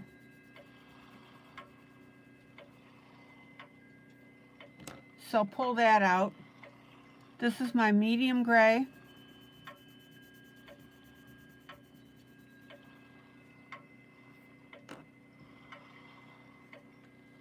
And this is my dark gray.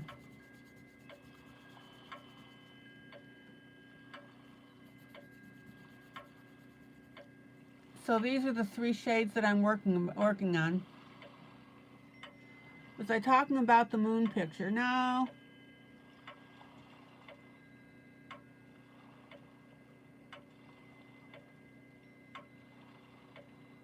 Again, I can visualize it, but I don't remember what we called it.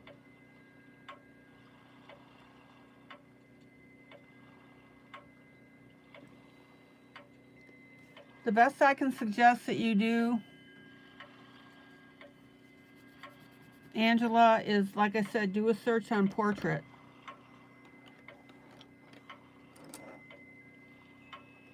Okay, there's your swatched grays for you. Let me sharpen.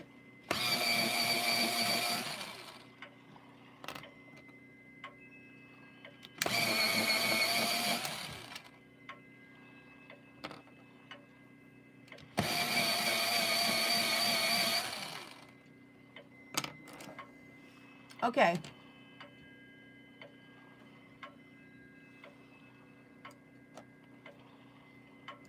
Here's our light silver.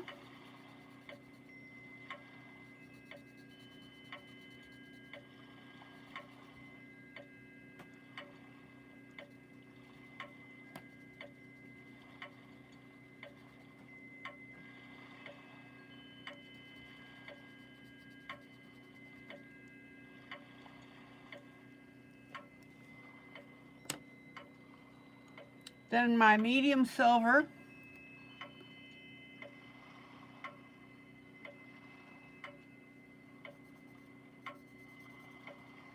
No, I didn't forget about the other picture. I'm going to switch to it momentarily.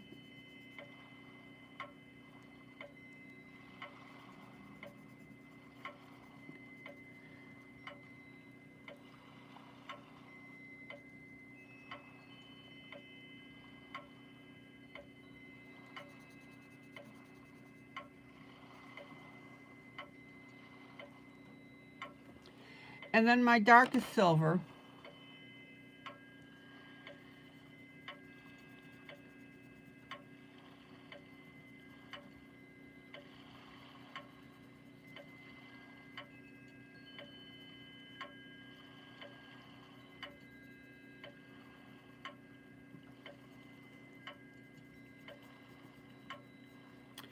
And look how cool that looks with that picture the way it is.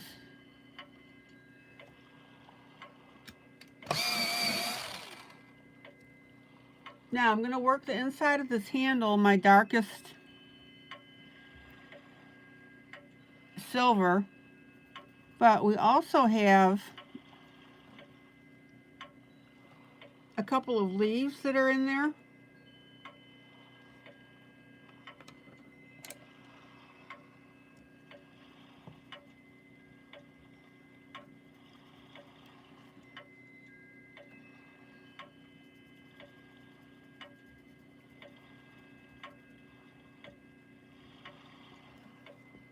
So I'm going to color those in and then come back in with my darkest silver and go, or darkest gray, and go around those.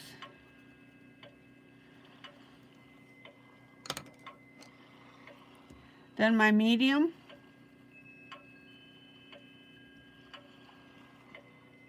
And my light.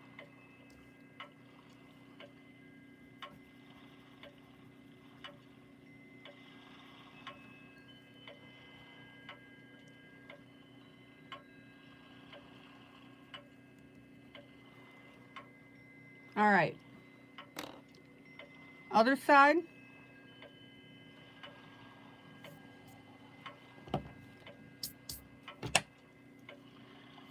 My dark.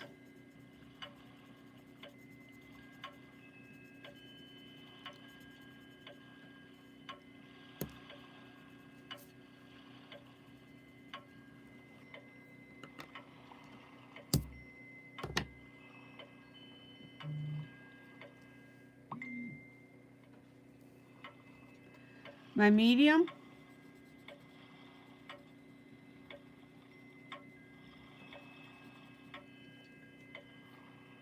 And then my light.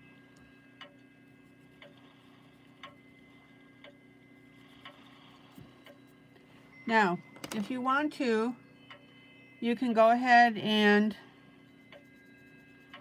pop in some of these leaves around your flowers, and that way you can better define what's going on with your handle.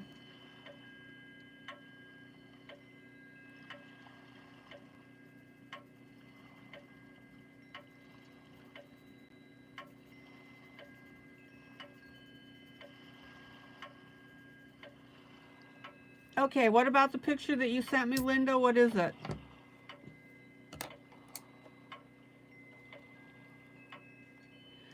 Now I'm going to blend this, so I'm going to use my light, which is that silver.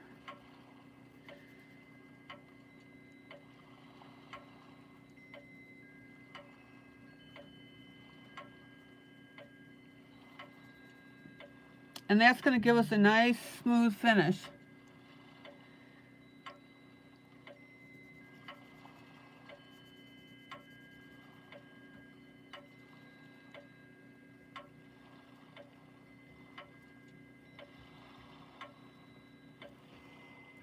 All right.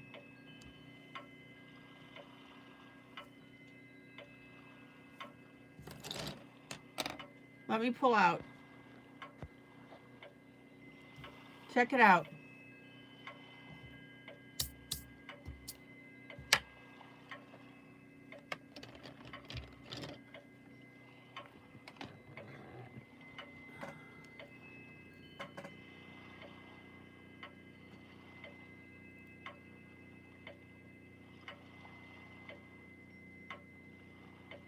Oh, Linda. Yes. Yes, yes, yes. This is the image. Linda, thank you.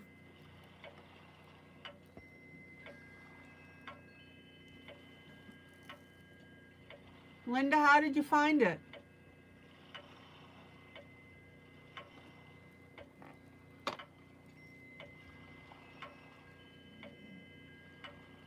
That's the one.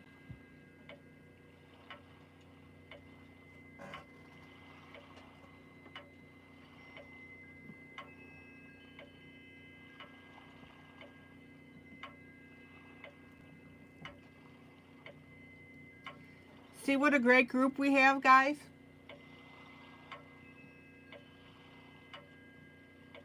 Yes, Linda, that's the one I was talking about.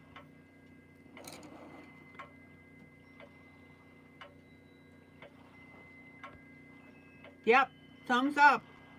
That's it.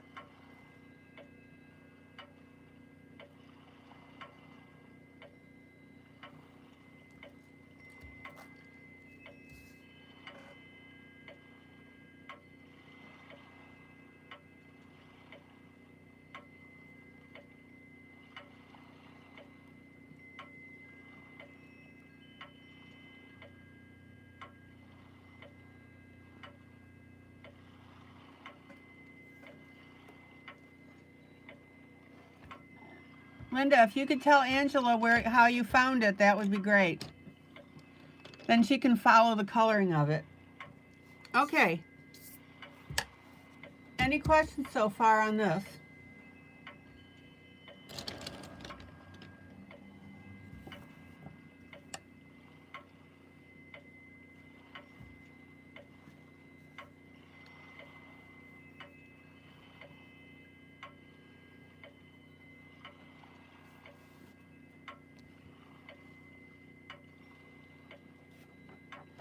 All right, Winter Wonderland.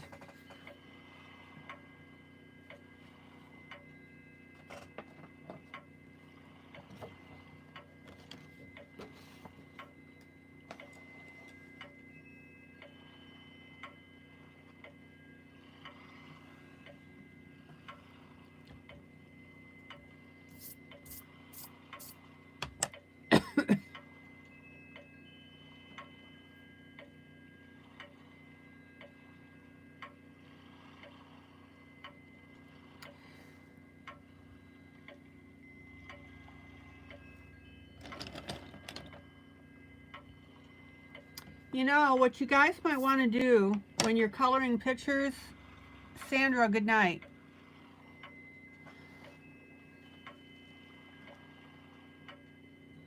Buenas noches, Ana.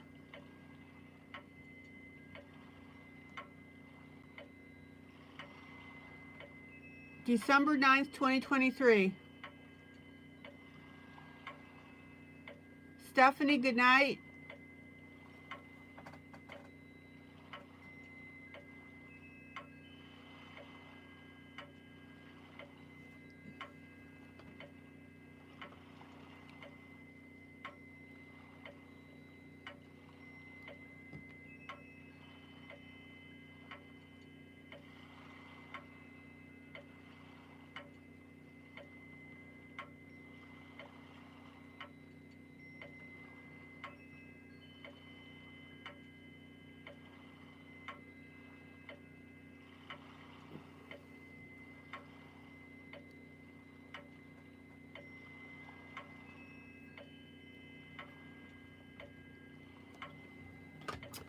All right.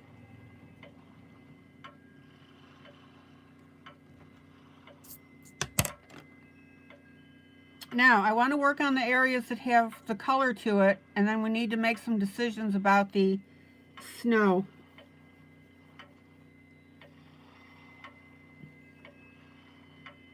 Bright butterflies, lady, woman. Angela, do a search on those terms.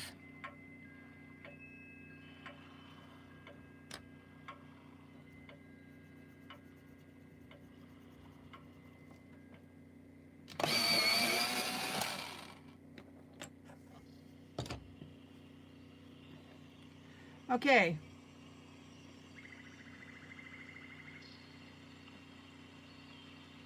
Yeah, Angela, she typed it out. Do a search on the word bright, butterflies, lady, woman.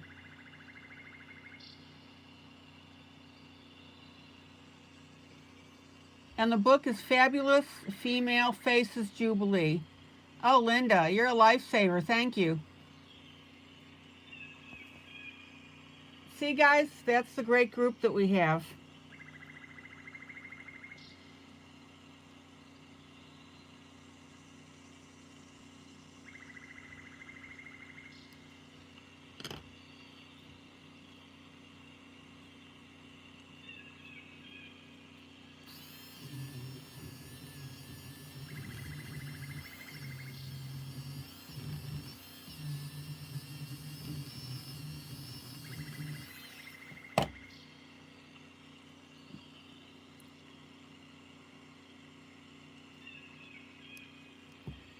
All right.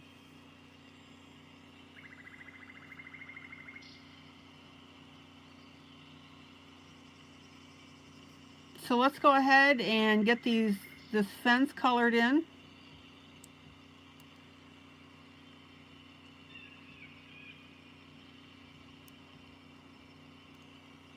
Now we have an area where there's a gap. in the lines that were drawn.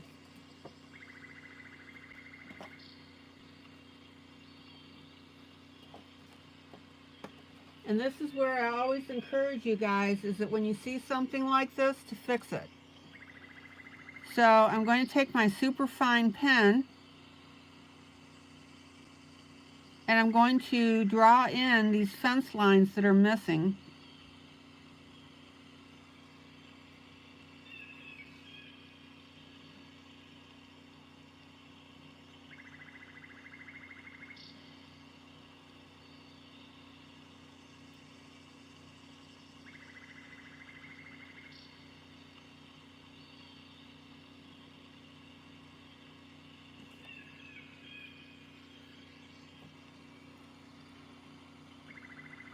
Now, I also want you to notice, let's see, we've got another one here. Hold on, let me find it.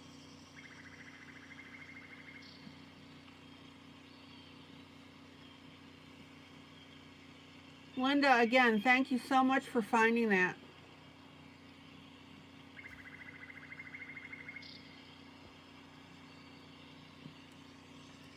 Here's another area where a fence line is missing. So I'm going to go ahead and draw that in with my pen.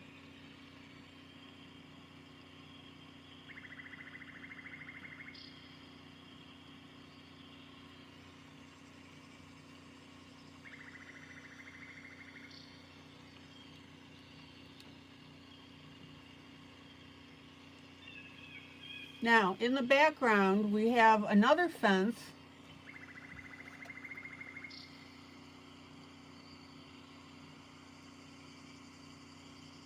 And the thicker posts were not drawn in, so I'm going to draw those in.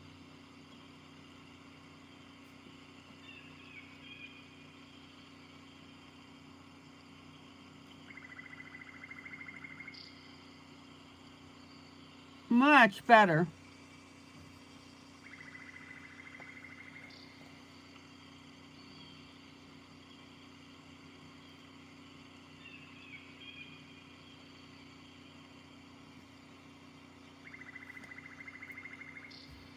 Who has this image and is coloring it with me?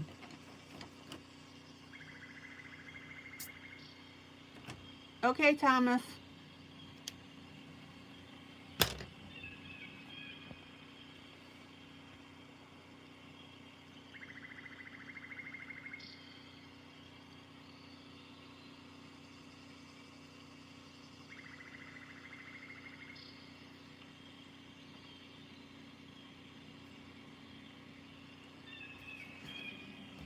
Now, I also noticed that we have a problem with the trees in the background, these little ones.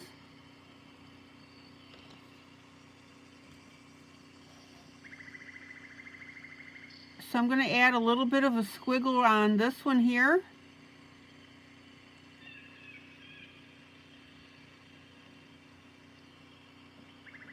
And we've got these trees looking better. All right.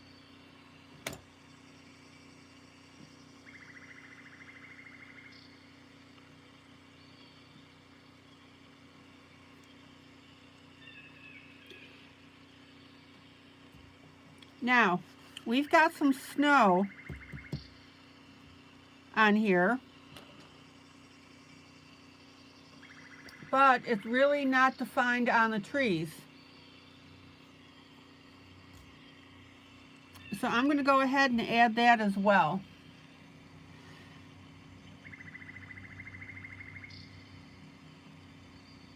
And all we have to do is add a second line above the squiggle that the author put in.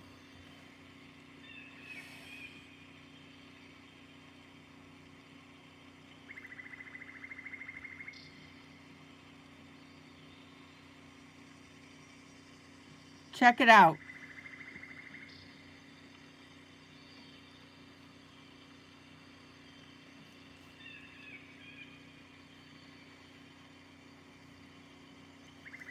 Okay, this one's not too bad.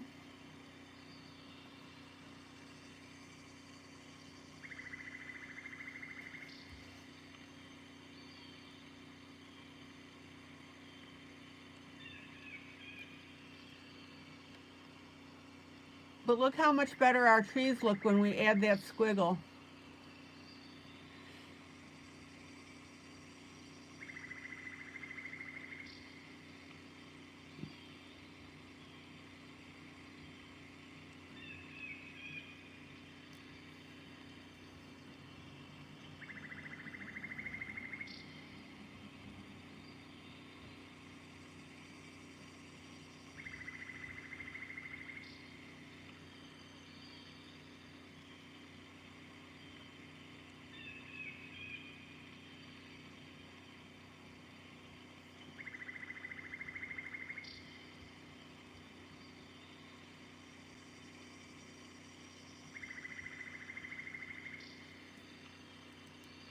Check it out.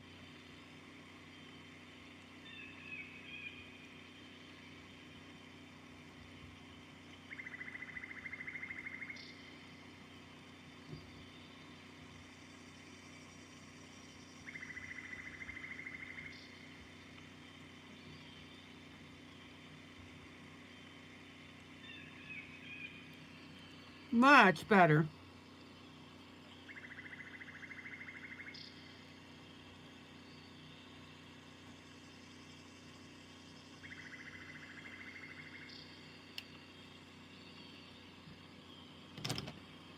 Any questions?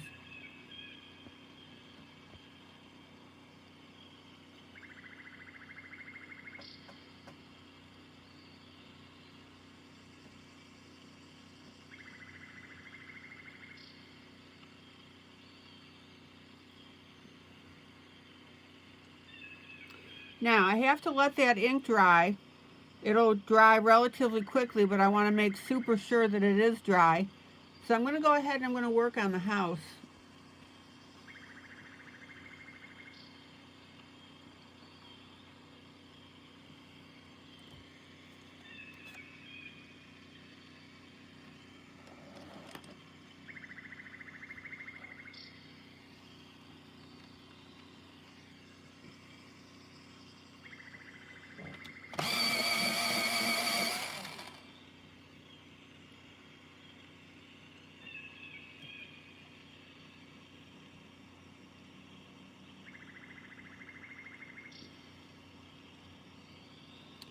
Now, I think it'll be cool if we add some bricks to that house.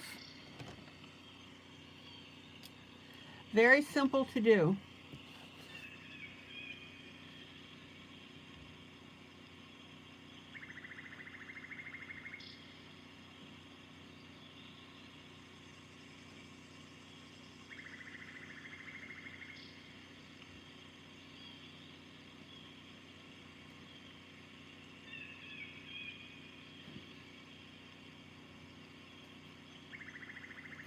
And in fact, if you look at this image, there's already a suggestion of bricks here.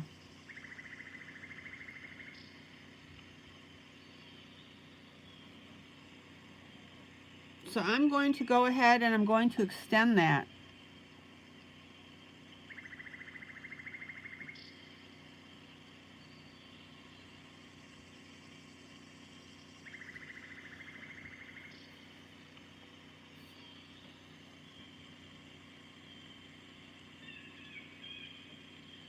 For some reason, I've noticed that you guys hesitate on drawing and marking your own images.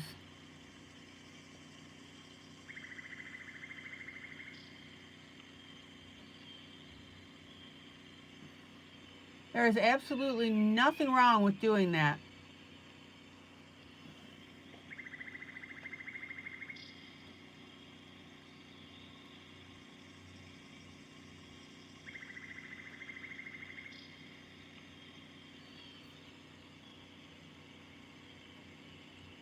Check it out.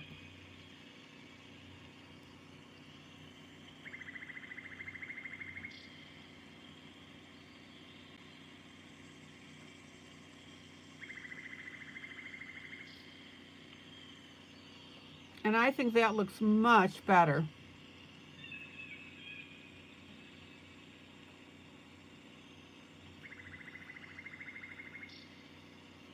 Now, even our chimney, we've got the bricks on the one side, but not the other. So I'm going to angle up that line and make it complete.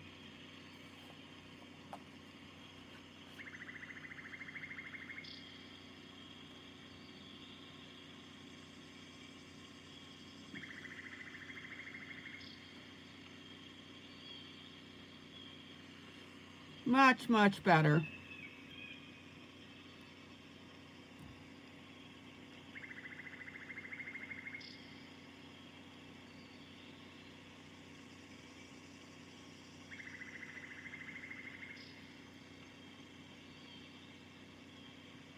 All right, let's color in some trees here. Those should be dry by now, and that'll let my house dry.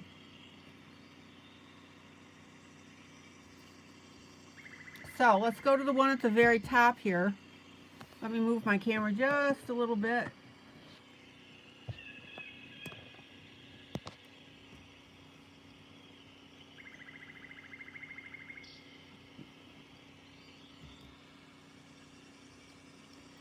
Now remember, we've got snow on here.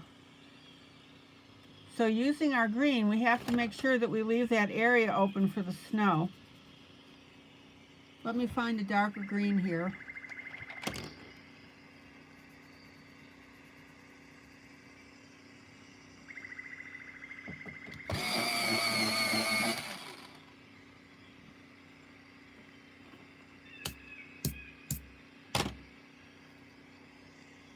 Guys, what are you working on while I'm coloring if you're not doing this particular picture?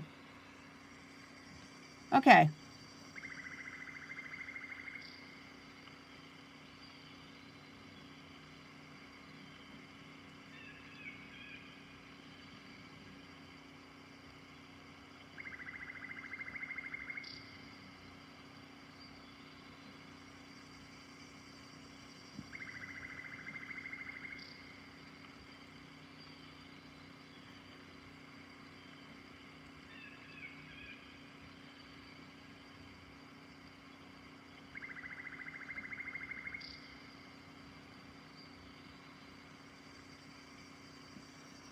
Check out how our Angela, you're on Romantic Country by Erie.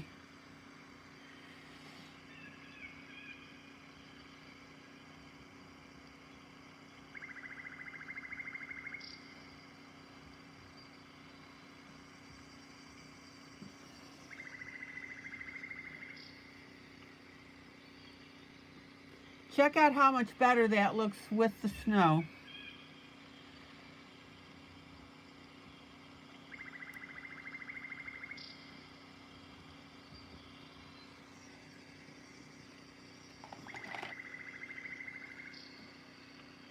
Maggie, you're changing the sheets on your bed. Okay.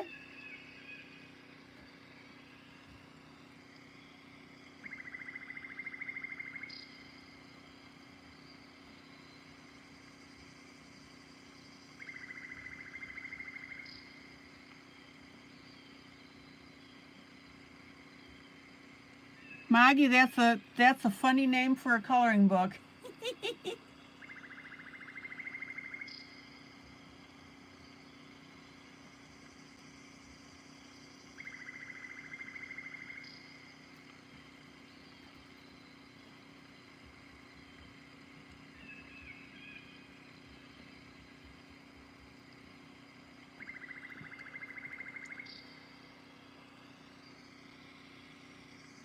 Sarah, you're working on color charts. Okay.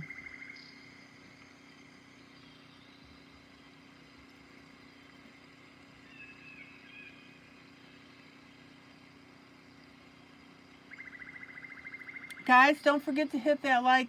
Linda, you're crocheting.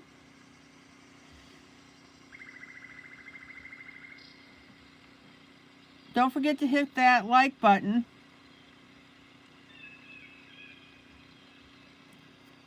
Okay.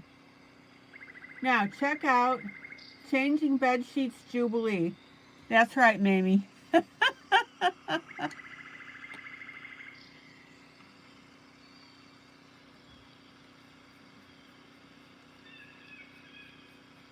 Linda, what are you crocheting? I know you like to donate your projects to the hospitals.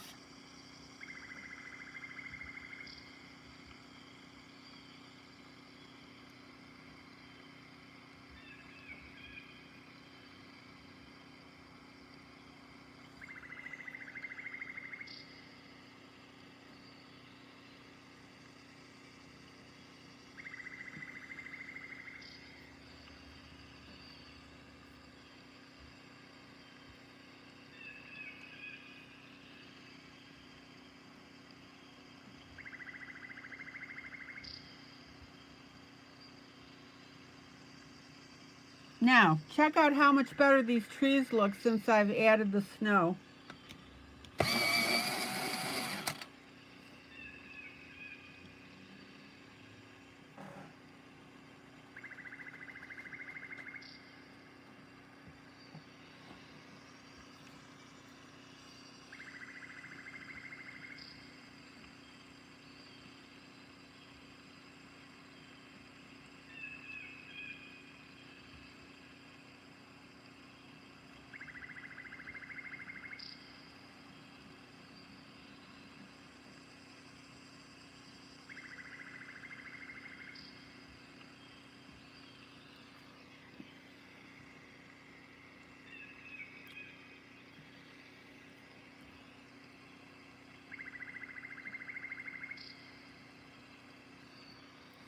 Okay, let's move over to these 3 trees here.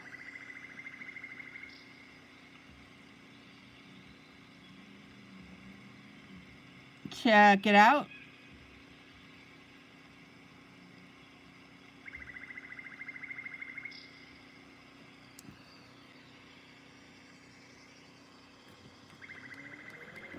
Now,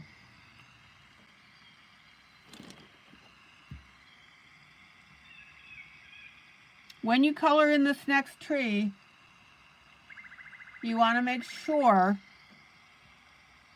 that you alternate next to the tree that you've already done. In other words, here's green, white, so we'll make that green. We'll make that green, and this green. That way we don't lose our tree.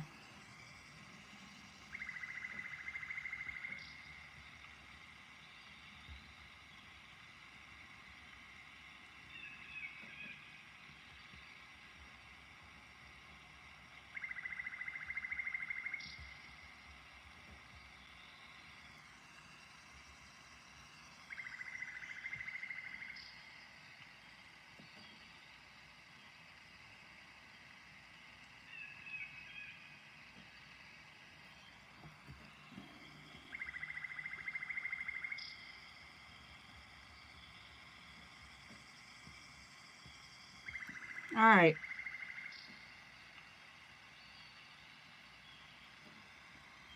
Remember, guys, details.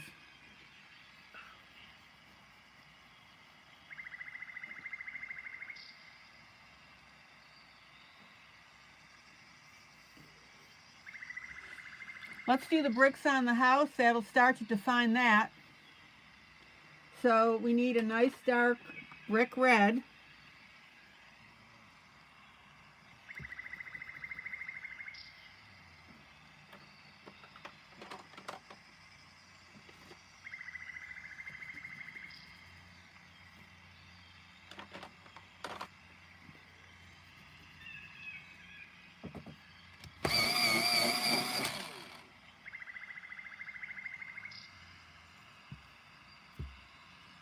She's too fast to teach. We tried for her to teach you.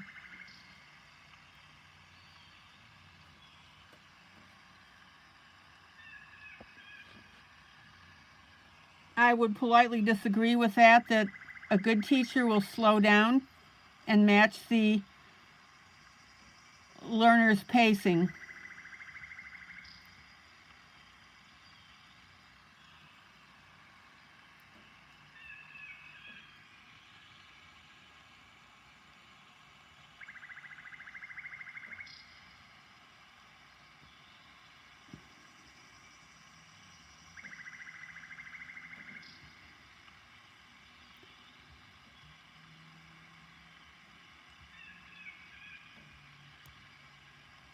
All right, check our darker red.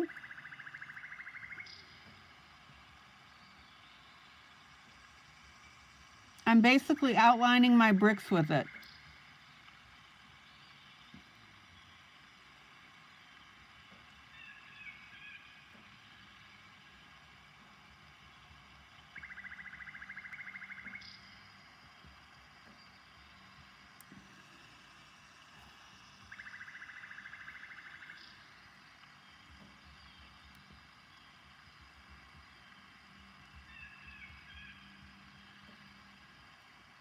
Okay.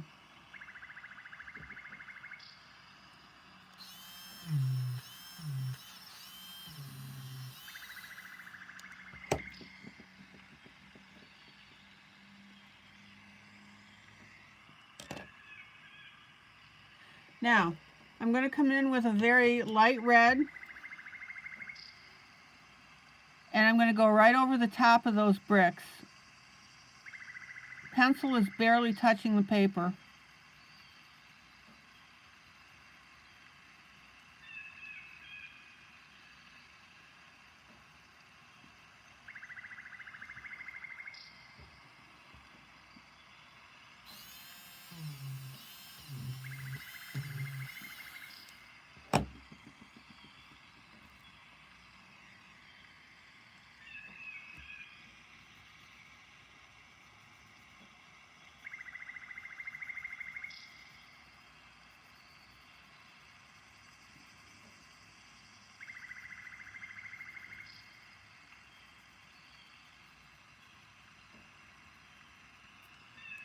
Okay. Then I'm going to come in with a nice brown, and we're going to go ahead and color in that roof and the eaves.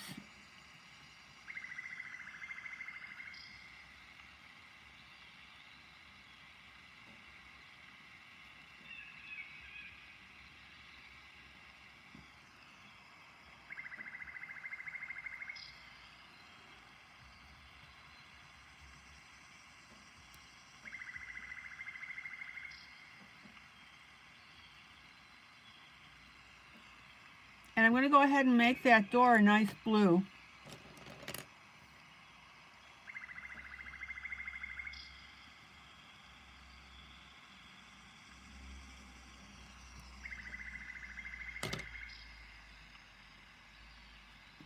And then I'm going to add a little bit of yellow in that window. Details, guys, details.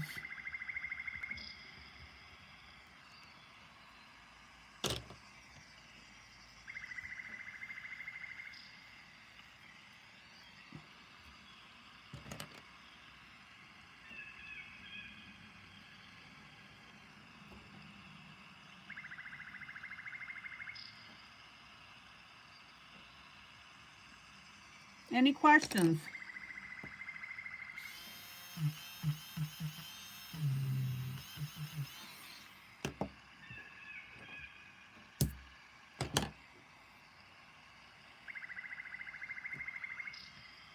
Okay.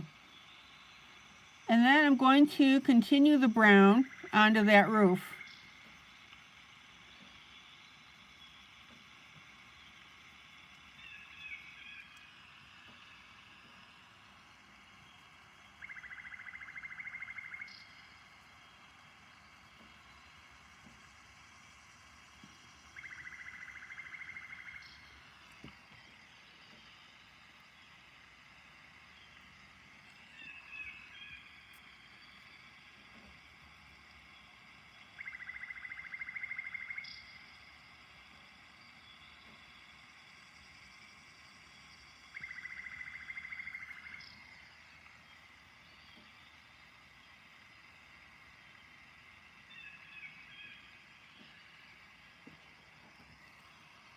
Not too shabby.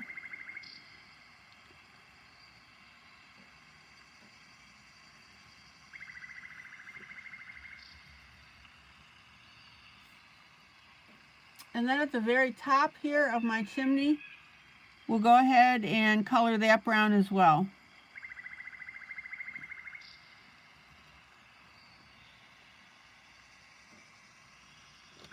And then for an added touch, light gray.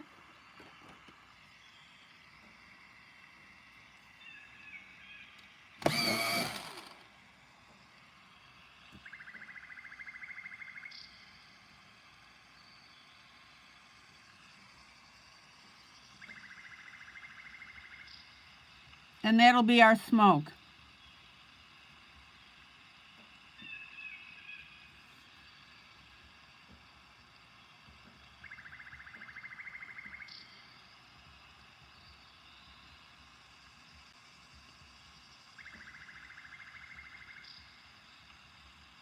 Check it out.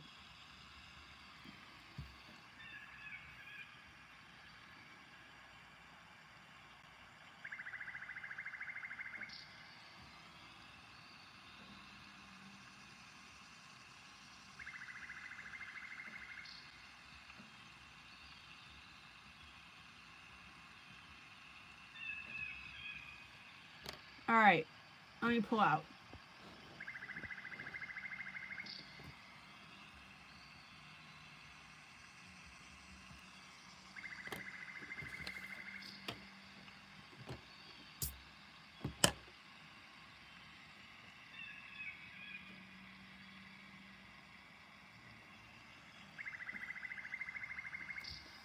Now, I'm going to add a little bit of Payne's Gray to the smoke coming out of the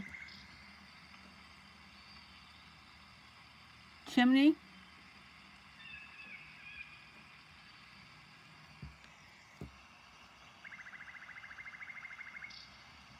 Notice that I'm not fully coloring in the gray that I already put there. But we do want to add that little extra shading.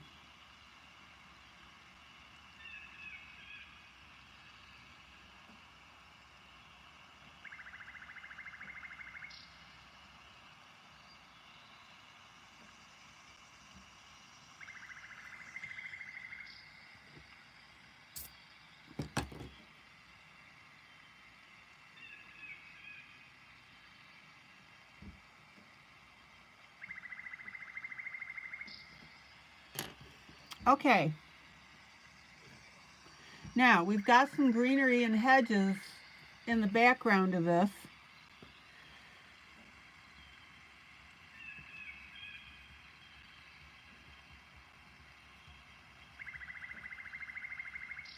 So we need to go ahead and get those popped in.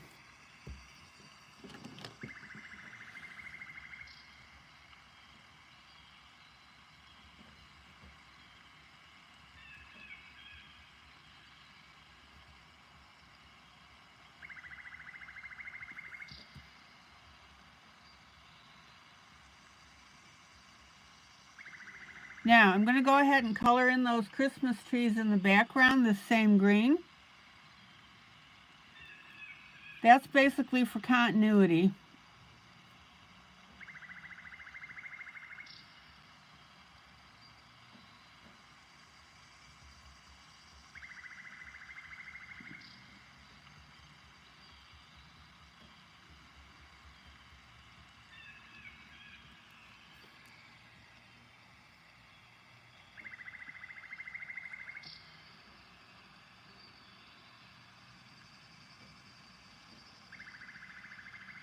All right, let's continue with our bushes here.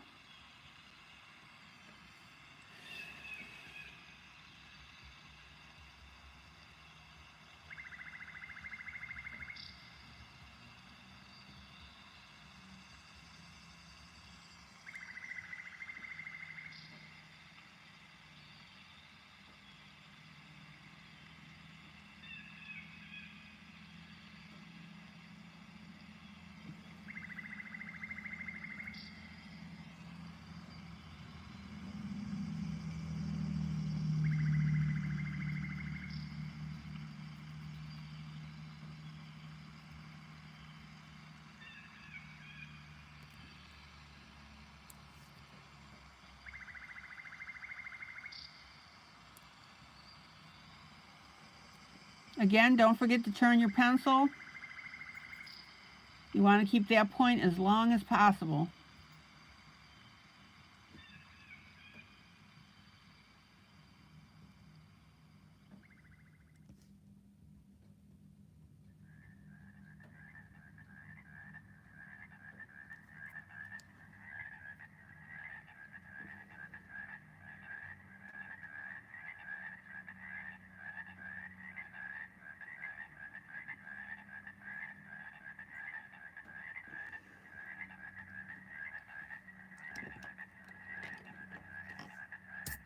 All right.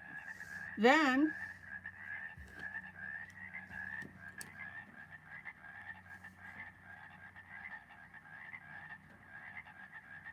we need to decide which is bush and which is snow.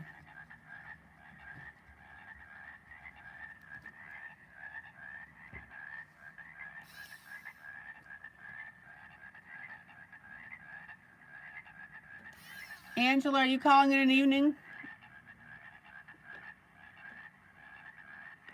Good night, Angela.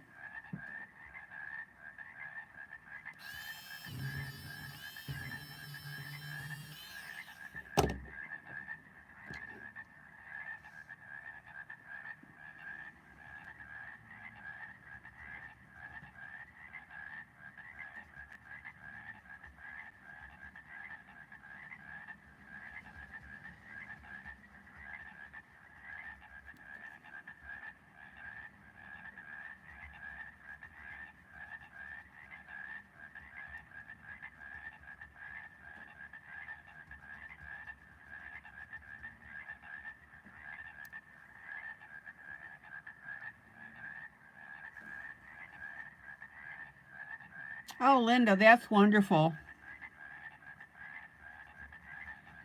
Linda said it makes her feel good to make the blankets.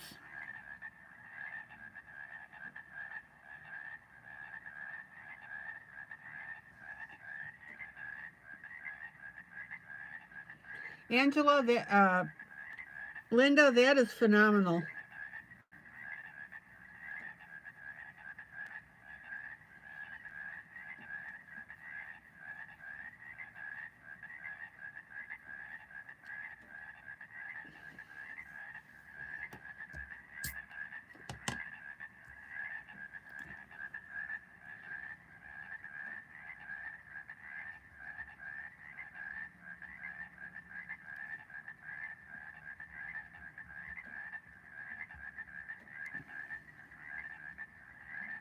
Okay.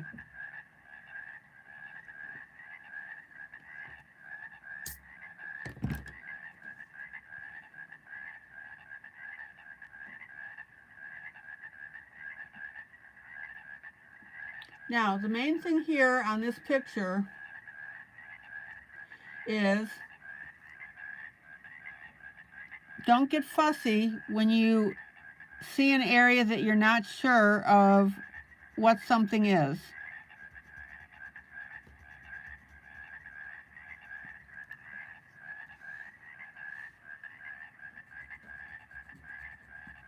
Some of you guys freak out when you can't tell what something is on a picture.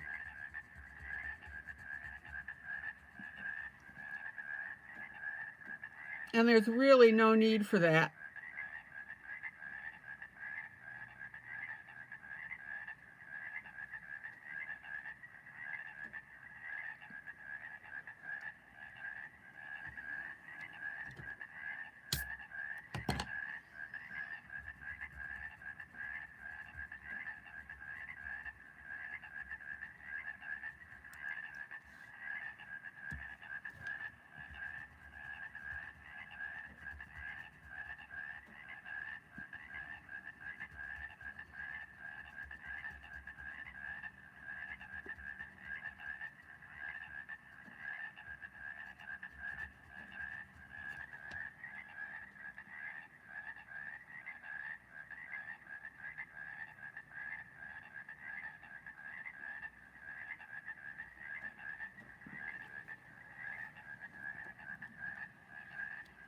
All right, let's get in between this tree here.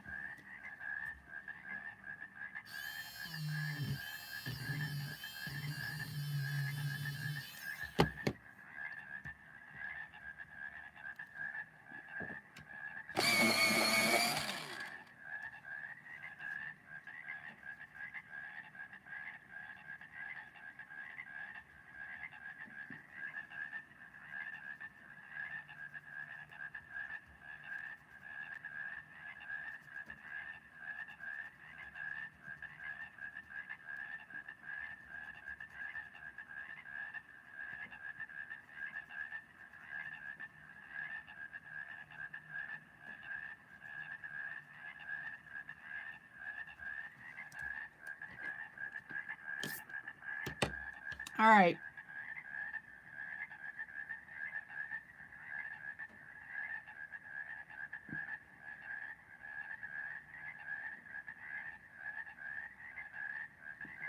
Let's take a look at this. It's coming out beautifully. So what do you think so far?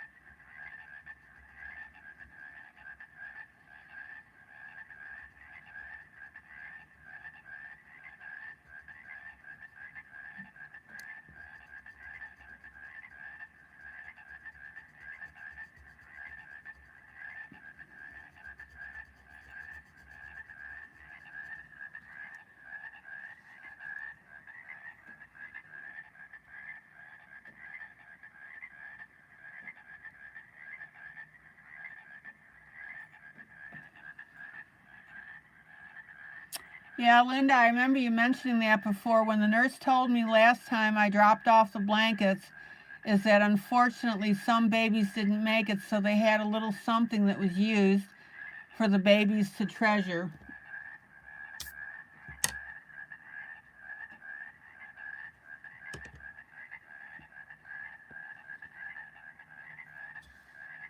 So it's a memorial blanket.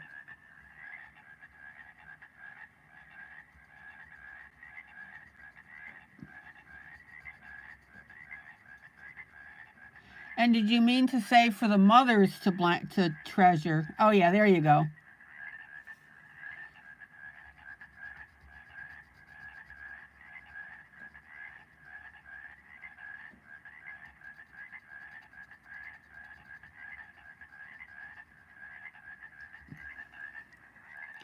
Linda, if you had to guess, how many baby blankets have you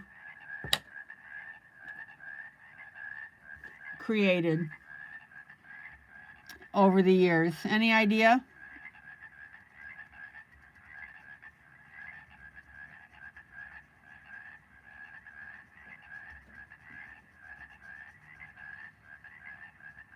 Probably hundreds.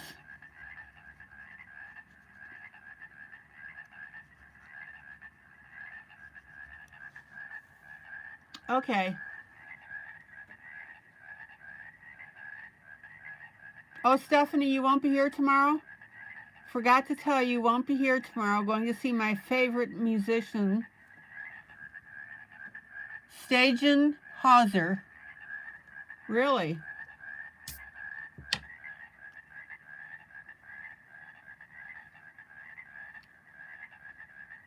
What kind of music does he play?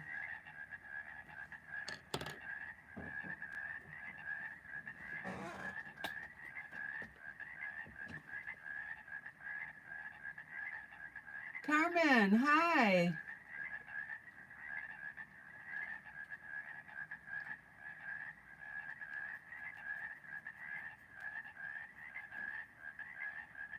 I was wondering where you were.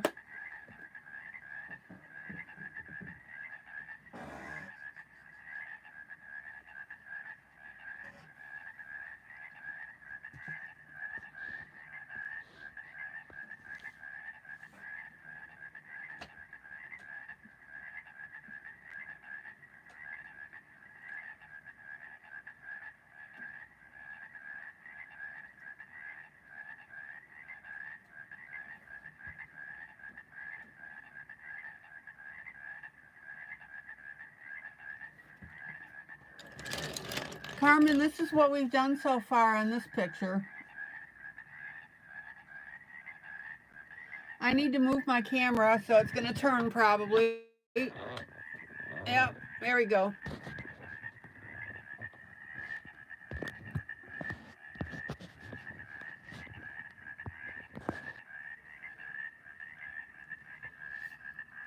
All right, there you go.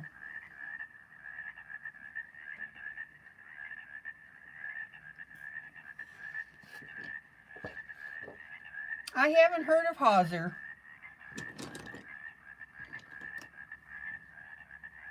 Maggie, you have.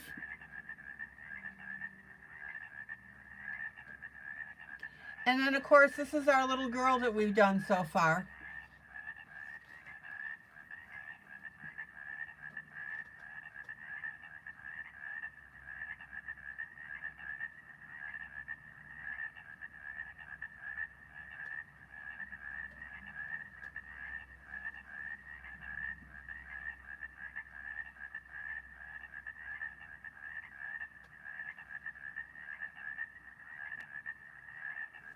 I think it's turning out beautifully.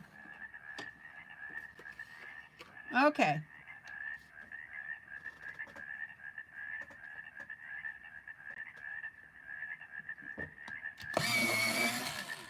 So I'm defining my green areas on this. And that way, when we go back to do our snow, we'll know where we need to do our areas.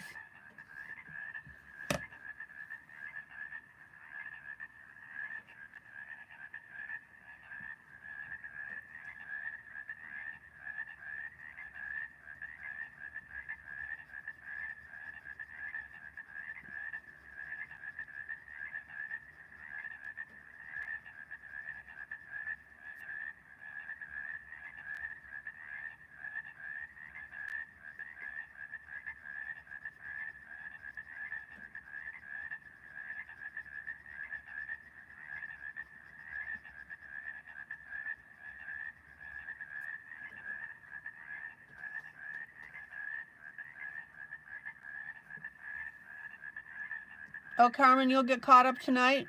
Okay.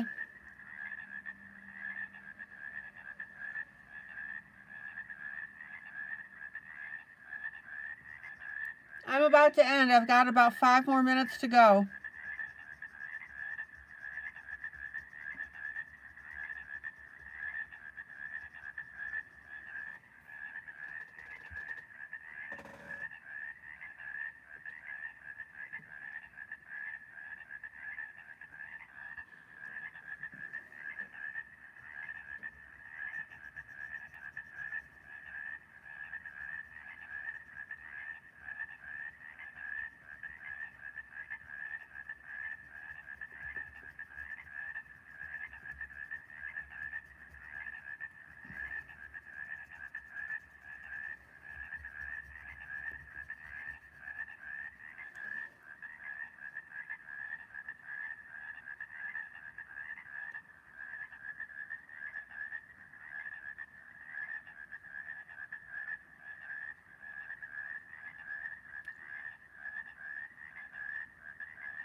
Some baby had no visitors or used the hospital as a babysitter.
Okay.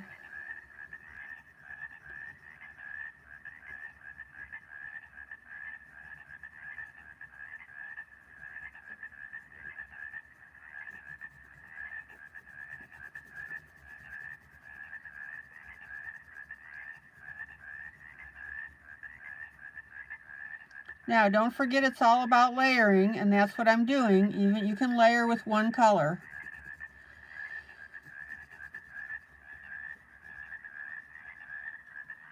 All right.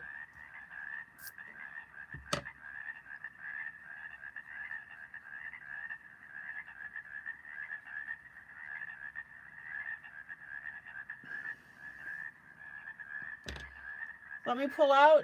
It's about that. Well, no, I got a few more minutes.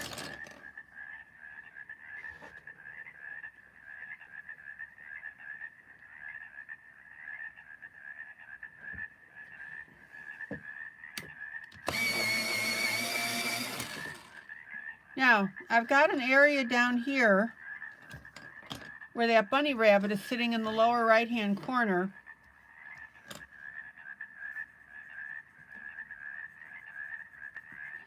So I'm going to go ahead and color that in green as well.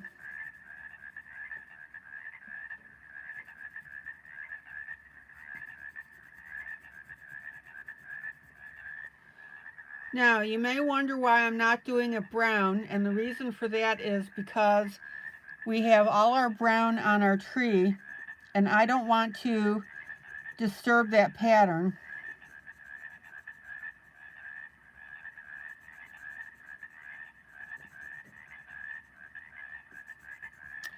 So this is why I'm doing this area here, and also I will to the left my green.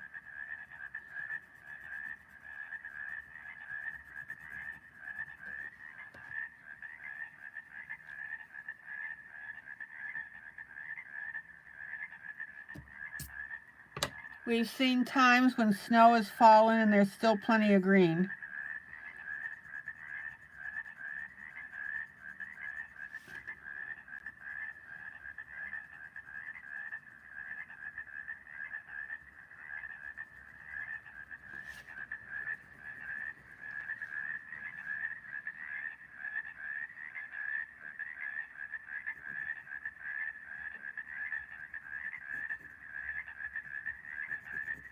Okay, let me pull out. Check out how beautiful that's looking. I'll take care of my other area later on. Any questions?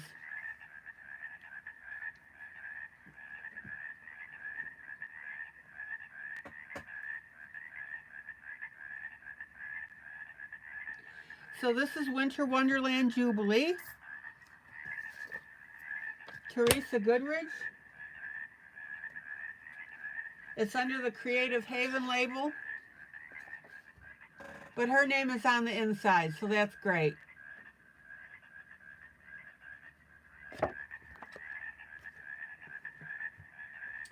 And then the next piece I'm doing is Sleepy Tots Jubilee, and this is an upcoming release. And this is how far we've gotten on this piece.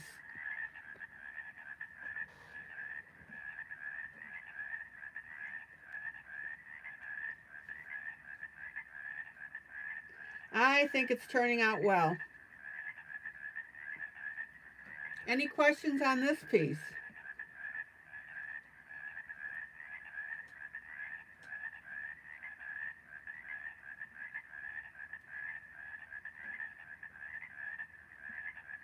I think we're in really good shape. Okay, guys, I'm calling it an evening. This is ILene Vick for Teaching Adult Coloring with ILene Vick. Guys, joyous, joyous coloring. Love on each other, that's what we're known for. Two things, please hit that up arrow, that like button. Don't forget, that's extremely important to me. And also, please share this broadcast to your timeline.